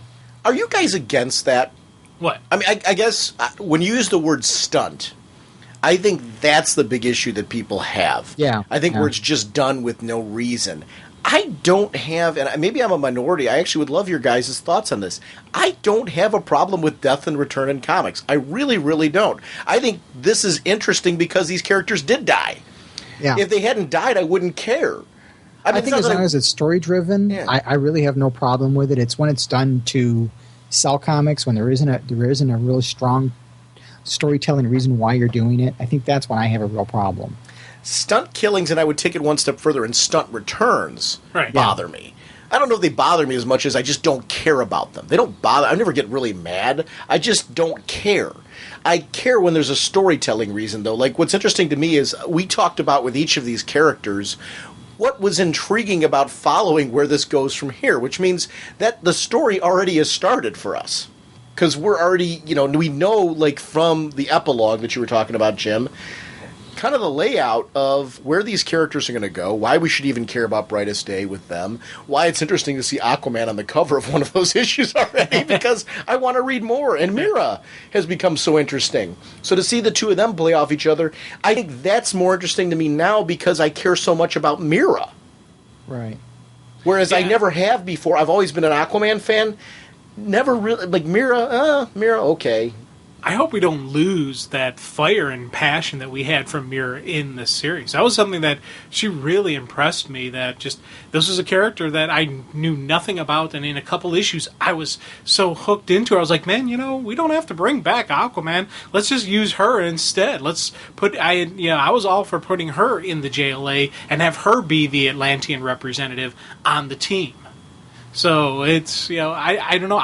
As long I don't want to lose that character who was that really cool character, and I don't think we will, but that is always something I worry about. His world's been significantly pared down, though, where now there's room for her to have a role that she hasn't had in a long time, or maybe ever, in the sense that without Garth being there, and I'm a big Garth fan, but at least without Garth there right now, Mira is very interesting in her role, in that she is Aquaman's partner, or could be. I don't know is that going to be an easy transition, though. I still think that Wonder Woman bit with Mira wasn't a red herring. That There's Wonder Woman something more. saw something there. I can't imagine that there isn't something to that there isn't something that's going to play into Brightest Day. Maybe I'm wrong. Maybe I'm making too big of a deal out of that, but I want to see what their relationship is like coming out of this. Because they've both lost a lot. Yeah. And they're going to have to deal with that. His return brings about something, but there's still a lot of loss that they have to deal with, which I find interesting and intriguing. He asked the question, why wasn't Black Hand done earlier? Why didn't the heroes do that earlier? It wasn't until in this issue that Boston Brand revealed that bringing him back would be the end of it all. Right. And also, it wasn't until the White Light was something that had been engaged by Sinestro, and actually Sinestro had to be no longer a part of that for that to actually come about, because that provided the opportunity for the heroes to start thinking about life and choosing life over Necron and all those moments. But it really was Deadman being the catalyst at that particular moment for that reveal to happen, which couldn't have happened in earlier issues because the white entity wasn't even revealed at that point. Necron hadn't tried to kill it. So go ahead. We as the reader knew that Black Hand suicide brought about what happened, but the characters really didn't know that yet. Yeah, exactly. So it's all, to me, quite interesting. He has a good question that he asked, though. Oh, yeah. To me, that was part of the engaging of this series. One of the things that questioned about with the whole Kendra, with the Hawkgirl outfit and the harness and all that stuff, I went and I just pulled out issue 1 of Blackest Night to look to see how they had drawn her in Blackest Night. And she did not have the hawk harness. The helmet was a little bit different than what Shayera came back with. There was little costume tweaks and differences, and I think, Sean, you hit the nail on the head with when you're commenting on how it seems like this version costume is a blending of what was Shayera and what was Kendra's costume, kind of fleshed together. And I like that. Yeah, I think definitely. to me it's a little bit of both, because I'm looking at a picture here of Kendra, and I always liked her look with the headdress and the way everything kind of played out, and she always had like the half shirt and the wrapped hands. She's got that warrior look like Kendra had, but there is more of a link to Shayera, and I like that they didn't throw Kendra completely out the window. No, she's still definitely a part of the whole mix. We have some comments, guys, on the forum and on Facebook, and this one's on Facebook, and I'm going to butcher his first name. Actually, I've recorded this twice now because I did butcher it the first time through. It's Diberyan, Powell. I just read Blackest Night number 8 yesterday. I have to say, I have not enjoyed a book from 1 to 8 in a long time. They brought back my boy Hawkman. I was getting worried that they were going to kill him off again, and gave Hawkgirl her memories back. They also fixed all the BS from Final Crisis and brought back John Jones. Now we can have the JLA to be proud of. I'll stop sending my hate mail to Morrison. Peace. That was interesting. Actually, Martian Manhunter's death was a huge part of Final Crisis. And he's right. That's an interesting point now that he's back, that does undo all of that. I think, though, his return wouldn't be as interesting, though, if he hadn't died in Final Crisis. Yeah, if he didn't have such a significant death in Final Crisis, and it was even the aftermath and the Requiem and just all the thing where you really see what he went through when he died, that just made it such a wow kind of thing. Interesting that visually his appearance is back to what we're used to as a more traditional Martian Manhunter appearance. What is his state of mind right now? How much of that does he remember? I like him back at the classic, because he had that like cone head, he had the typical Martian cone head, but he is back to the heroic appearance that we're used to. How has this affected him? I'm curious to see what he's like, because that was a major trauma he went through. And how is he going to deal? Is there going to be a dealing with that, or does he even know it? Yeah, does he remember? And that I think is the one I want to know the most about all these people who came back. What, if anything, do they remember? This is from Chris Campbell. I'm very happy with how the series ended. Jeff Johns managed to give me the end of a story while also setting up Brightest Day at the same time. It's a tough balancing act, and Johns pulled it off. And the Ivan Rice art was so amazing. Having a consistent artist on this throughout was such an added bonus. Can't wait to see what his next project will be. I might actually read a Johns Rice Aquaman series. Biggest surprise, tie. Dead Man coming back to life, and Sinestro getting separated from the white entity so quickly. After the events of the Blackest Night Batman, I'd love to see Dick Grayson take Dead Man under his wing in Gotham, being a former acrobat himself. That's interesting. Best moment. Hal turning the tables on Necron, and through sheer willpower, turned the Black Lantern heroes into White Lantern heroes. It was just awesome to see a hero take what appeared to be a huge tactical disadvantage and turning the situation to his advantage like that. Biggest disappointment? Although it was a great story moment in some ways, not seeing Ralph and Sue return was a bummer. I just finished the Elongated Man showcase, and I just love Ralph. That's about it, guys. Look forward to the episode, and that was Chris. And, that's interesting to me. First of all, Hal inspiring the whole group. It's funny how I look at it, and it really was Hal at that moment being supported then by Barry that enabled that to happen, because the heroes heard him. Did you guys take it that Superman heard what Hal was saying and built some inspiration up inside his heart at that moment to shatter his ring? Oh, big time. I completely read it that was the Superman coming back, and it was a combination of Hal opened the door with the light, but it's not the power of life that gives them their strength, it's their strength that gives life its power. So by opening the door and the willpower, and that, I took it that was a pure hero choice moment to step into the light and leave the darkness. Myron? Yeah, I took it as Hal embracing the white light. It was a shift in his thinking a little bit, and he chose life at that point. He wasn't so overpowered by willpower. It was over his choices in life and his choice to walk back through that door, as he said earlier in the book, that he kind of opened the door for everybody to get that. Dick Grayson taking Deadman under his wing in Gotham. Actually, I like the reason idea. Because, talking about their history. I don't know if that's going to happen, but that was an interesting... I liked his reason for saying that, because there would be a connection between the two, and he has a rich history with the Bat family in general. There were stories in the 70s, a lot of them, with Batman and Deadman teaming up based on that. So there is a relationship with Gotham that's pretty huge, so I'd love to see them together. That Elongated Man showcase is very good. Did you read some of that, didn't you, Jim? Yeah. That's I've been through pieces of it. I'll be honest with you, I haven't read it from beginning to end, but I go through, I reread some stuff. I'm like, oh, that's cool. I do like Ralph and Sue. I always have a showcase going. Yeah. And I do read them from beginning to end. I read the current books first, then I'll jump to my showcase books. But I think they're great volumes, and it's great if you're interested in the history of them. I don't tend to sit down and read them cover to cover. Myron, have you read any of the showcase books? No, I haven't. They're so big, and I'm so into the current continuity, that I tend to read them very slowly. That's not a testament on them being poor or anything. I enjoy what I read. It's just I'll gradually read a couple issues here and there, as I have extra time, and then, I'll kind of jump back into current continuity books, and I'll go back to them, and they work very well that way. I'm enjoying the experience. You can't beat the price point.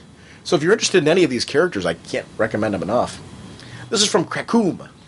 I haven't read much from the Giffen DeMatteis JLA run, mostly just the beginning arc. So I'm wondering if we were supposed to understand Guy's reaction to seeing Max Lord again, and if so, could anybody explain that? And actually, there's been multiple comments on here, but he makes an interesting point. Max Lord's return does lead to an interesting part with the fact that he was a killer, and that now these guys are going to have to hunt him down. Somebody's going to have to, because he would be public enemy number one. He used the JLA for his little stuff, and then later Checkmate. Yeah, well, he actually helped build Checkmate for the purpose of exterminating heroes. That was the whole, taking the Brother Eye technology from Bruce and using all of that as a way to kind of wipe out heroes in general. Very dangerous individual. So you cannot have that guy running around. Yeah, this is not to mention what he did to Ted. Yeah, absolutely. And it was only because Ted discovered his secret. Is there anything that the Returns that's coming up that the Returns made you more interested in? Were you guys already interested in that Justice League series that was coming out with the heroes from the Giffen DeMatteis run? I was curious, and I was going to read it and get it. Now I am excited about it. Because now with Max being back and knowing that they're probably it's them hunting him down is what I'm assuming is going to be the story behind it. So before I was like, yeah, okay, kind of curious to see what they do there.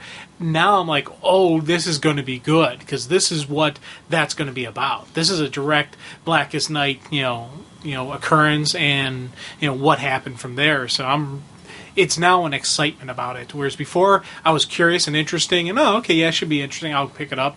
Now I'm excited about it. I was intrigued because Giffen was involved, and I like Winnick's writing as well. Yeah. But it was really, I'm kind of like, okay, Giffen writing these characters again. I'm like, okay, that's interesting to me.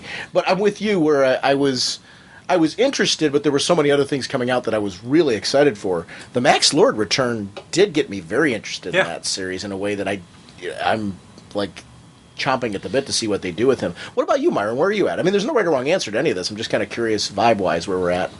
Well, I was kind of like you guys. I was mildly interested in it, and I thought maybe I would just wait until it came out in a trade, hopefully at some point. But now with Max Lord being back, I'm not sure if I can do that. I think I've got to pick it up. And I thought I read somewhere, so I may be completely mistaken with this statement, so let me just put that clarification. But I thought I read that the world doesn't know or does not remember what Max Lord did. Only the JLI guys, the remaining members, remember what he did. I thought there was something with that. Would that have been public knowledge anyway? Well, they knew the rest of the heroes knew what Max Lord did. But you're saying the world in general. I'm talking about I'm talking, public. I thought the hero community as well.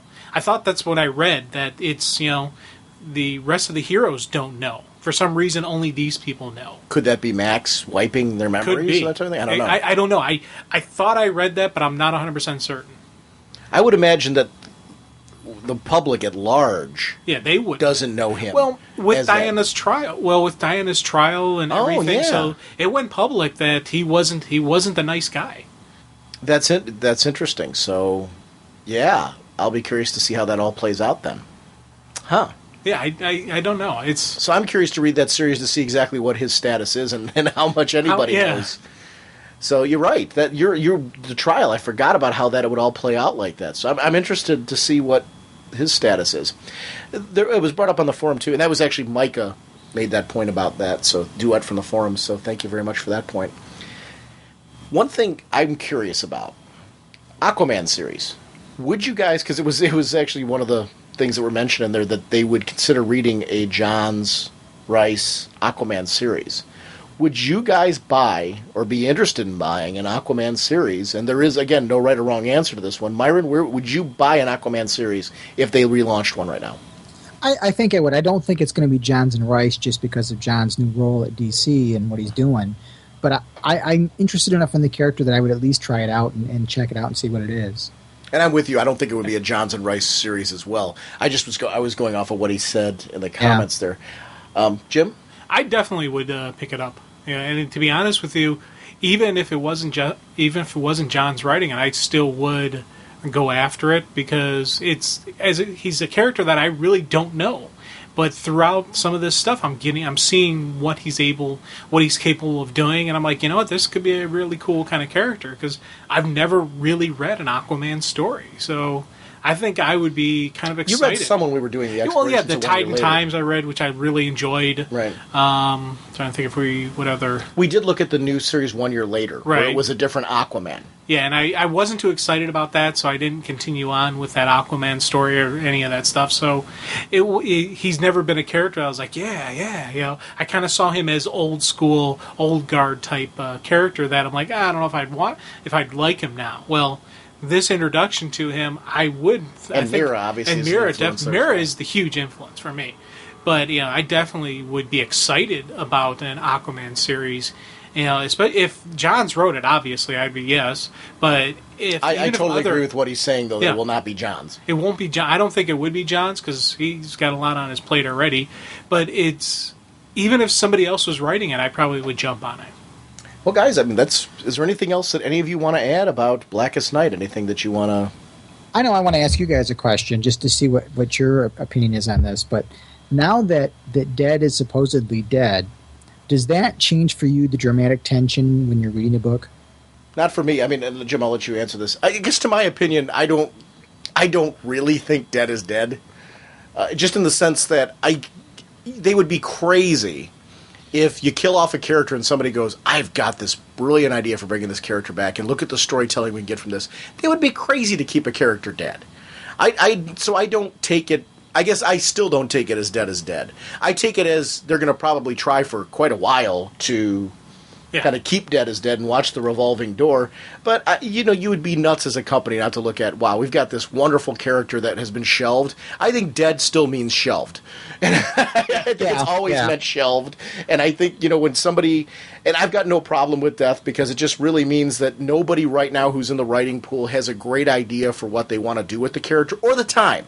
And that's the key, too. There might be, a writer who's got, like, a great idea for the character, but schedule-wise, there just isn't the time to do what they'd really like to do with that character. So, or maybe the company doesn't want to take the risk on that character to do that type of thing. So I'm convinced Dead is not dead, and I don't think it should be. I don't think it ever should be in comics. Because to me, it's all about great storytelling, and if you've got a character who is dead in the ground, but you've got like a couple years worth of stories that are going to be awesome with that character that you can get out there into the public's hands, you need to get that character back any way you possibly can, whether it's Miracle Grow or whatever you got to do to get that character out of the ground. Do it and get those stories told. Chia Hawks. Yeah, exactly. Any of those things. But I mean, that to me that's what comics are all about. I loved your comment earlier about stunt death and again carrying it out to stunt returns. I think when that's done, and I think we've seen a lot less of that. I think the returns that have been done in recent years I think have been really good. I mean, look at your rebirths and books like that have come out of there.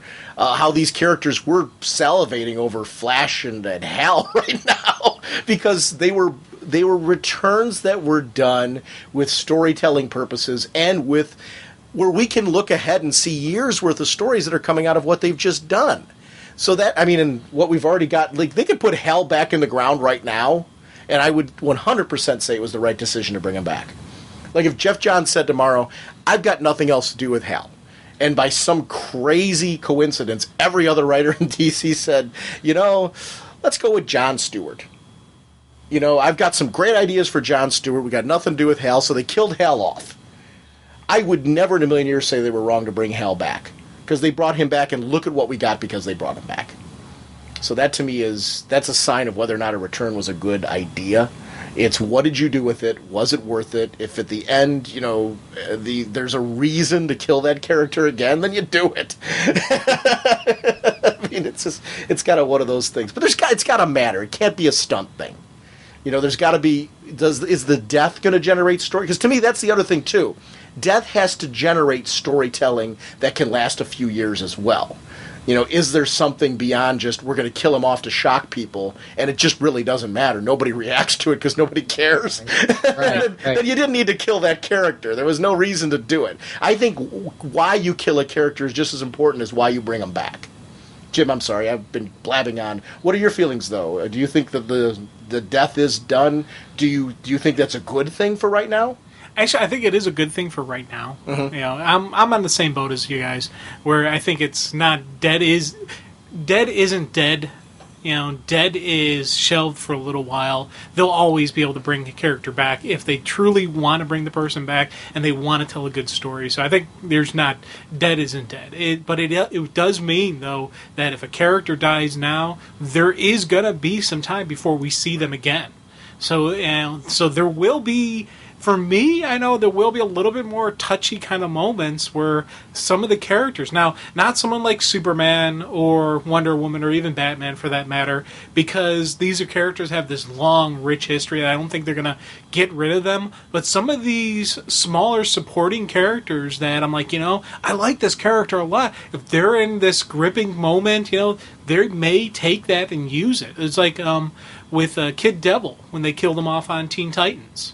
That really affected me. I was like, wow, that's a massive death there, because I really was getting into that character, and that was somebody I was really liking, and now, really looking at it, he ain't coming back. That's a character who's going to be... I don't think we'll ever see him come back now. I think that's what this declaration that they have here, where Dead is dead, guys like him aren't going to make the return. And I think that's where we're going to see, and that's actually, some of the more gripping moments where is this going to go? These, B, C level characters kind of deal. If they kill them off, they're gone. So that's where I think Dead is dead. I think if you're low in the structure, you ain't coming back. Myron, how do you feel about it? I kind of think that, we've kind of entered the Babylon 5 era of DC Comics, and that, When you watch Star Trek, you always knew that when you got to the end of the episode that everything was going to be the same as it was at the beginning. But when you got to Babylon 5 as a TV show, when someone was in a life-threatening situation, you really knew, because of the way Straczynski approached this, that this was more about the story than the characters. And if a character was in a life-threatening situation, there was a very good likelihood that character might die. And it kind of upped the emotional involvement you get in the story. And I kind of think that's where we are now, is that if a character is in a situation where they might be killed, that either they've run out of ideas for the character, like you said, Sean, and they're going to shelve that character for an undetermined amount of time, or B, they've got a really good story they're going to tell and it means something. And I think that, to me, is what's different. I love that they're going to be shelving the character on the same shelf next to where the Returning from Death is shelved. Yeah, so I think it's going to have to be a big shelf. I'd like to see the shelf.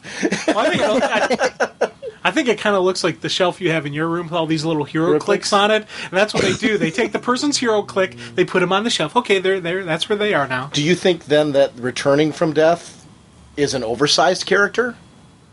Like, would that be something you can only get as a con exclusive, or? Yeah, that's one of those ones where we'll have to run. Go. There's this big line, and you get in the line in the morning for just so I can get the returning character. A ticket for the right to buy the Return of Death hero click, or you get to pick which character comes back. Yeah, there you go. Yeah. Oh, hey, I like that. Ooh. I think it's good. You're right. It is going to lead to some compelling storytelling if you honestly believe that character can be shelved. I like death in comics because of that. When there's an emotional connection, when you do feel like the story's done right. To me, a good writer, even when you believe the character could eventually come back, a good writer can make you feel an emotional connection to the death of the character. I think that's up to the writer. And I think when a writer tells a compelling story, any death is going to matter to you because the story was told in such a way where you believe that this mattered, not only that the character died in a heroic fashion or a horrible fashion, or however you want to go through it, but that emotionally it affects the characters in a way that you get choked up, even though they aren't alive. They're just characters in a comic. But the writers are so good that they suspend your disbelief. They pull you into the story. So that's where death matters. And I don't think Return from Death being shelved or any of that matters, as far as I think the writers decide on that. And that is kudos to them for being able to tell a story that matters. Yeah. In that sense. And I think that's what always suspends. You're taking characters that really... they make you feel in that moment that you hang out with characters that don't really exist. But they make us believe they do. They exist to me. There you go. I hear them when I read the words. I know you do. Yeah, they're talking to me. Yeah, I know. Even when I don't have the comics in front of me, they're still talking to me. I know. I mean, that's why every time we're done recording, I like to get you out of here as quickly as possible because I'm afraid for my life. I never sleep around you. I take it back. Even when we're like at a con and we're in the same hotel room, I never go to sleep before you.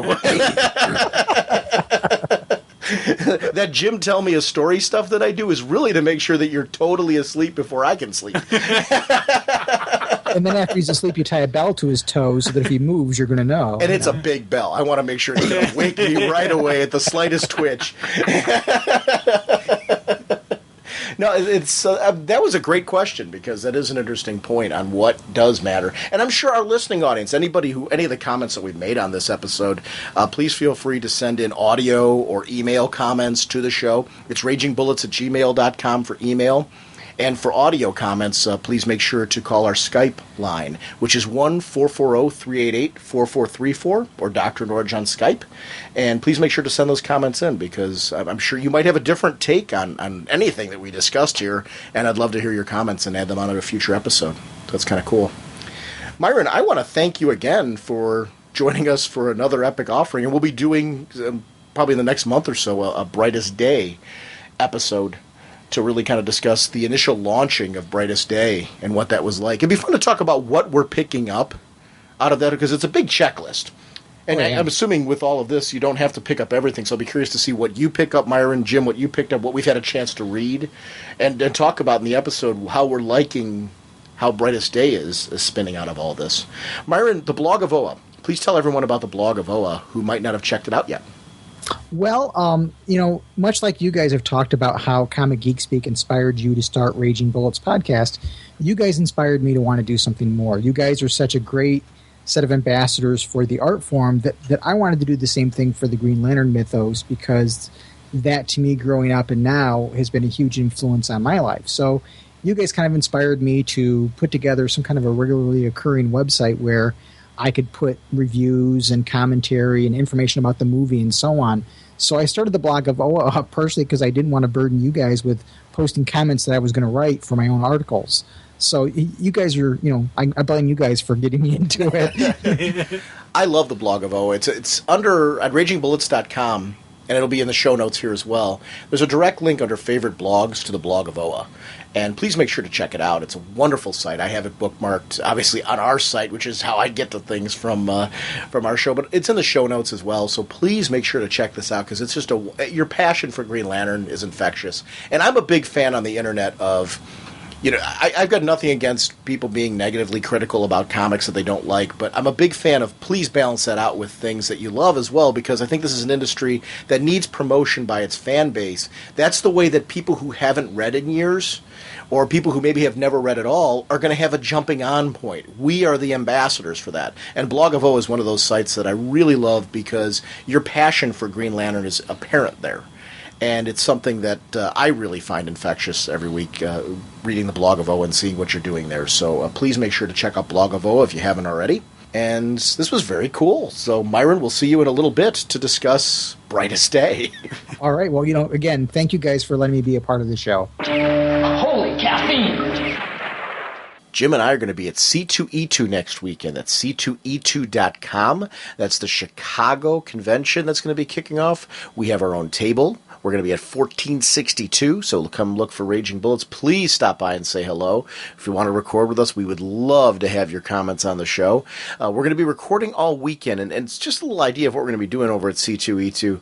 At C2E2, we kind of break our rules of just being a DC-only podcast, and we'll record with anybody who's going to come and sit down and chat with us. And we're going to try to release episodes directly from the con. We're definitely going to be reporting on things like DC Nation, any Batman, Superman panels that are going to be over there, Brightest Day, Vertigo, Wildstorm. We're going to try to bring you as much information as we can on what's going on in DC Comics and their various lines. We're going to do some interviews. We've got an interview with Jamal Eigel that we did this week that I'm going to be airing along with those C2E2 episodes. And then we're hoping to get some interviews there, and just Jim and I are bringing comics with us to chat comics. So it's going to be kind of a great mixture of what you normally expect from Raging Bullets, con news, listeners, friends of the show, anybody we can chat with at the con. So please stop by the table if you're going to be there, and we're going to try to bring the con experience to you. So that's going to be our next couple episodes. It's going to be all C2E2 content. My goal is to try and publish from the con. If I am not able to do that, we're going to start publishing right when we get back from the con. So, and I'll update on the blog and on the website just so that way you guys know what's going on if we're able to do that. But that's my overall goal, is to try and publish some content directly from the con so you can be a part of it this weekend with us if you can't be there, which I think is very cool. That's c2e2.com. That's Chicago's convention. I also want to remind everyone about the Summit City Comic-Con. That's going to be May 22nd. That's summitcitycomiccon.com, and there's a link right in the show notes to that particular convention as well. Really excited about that. Check out the fan film Hero Tomorrow. That's herotomorrow.com. Jim and I were sent a screener of this. It's a very cool movie. We're going to be talking about this a little bit over at the C2E2 convention as well, because Jim's watching the screener as he's checking out right now. But that's herotomorrow.com. If you haven't checked it out yet, please do so, because there's a whole bunch of information there about the film, and we'll be sharing more with it in coming episodes. But I just really wanted to kind of give it a quick little shout out right now so people could check it out ahead of time if they'd like to. Our sponsors for this episode are DCBService.com and InStockTrades.com.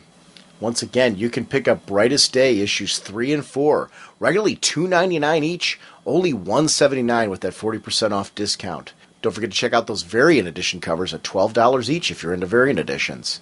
That's DCBService.com, your pre-order source. And I love that you can kind of customize your experience based on your own collecting needs and what you're looking for. Because variant covers, there have been a lot of times where I've seen those really sharp variant covers and I want to grab them ahead of time. And it's very cool that I have the option to do that through DCBService.com. So thank you, DCBService.com, for having that option.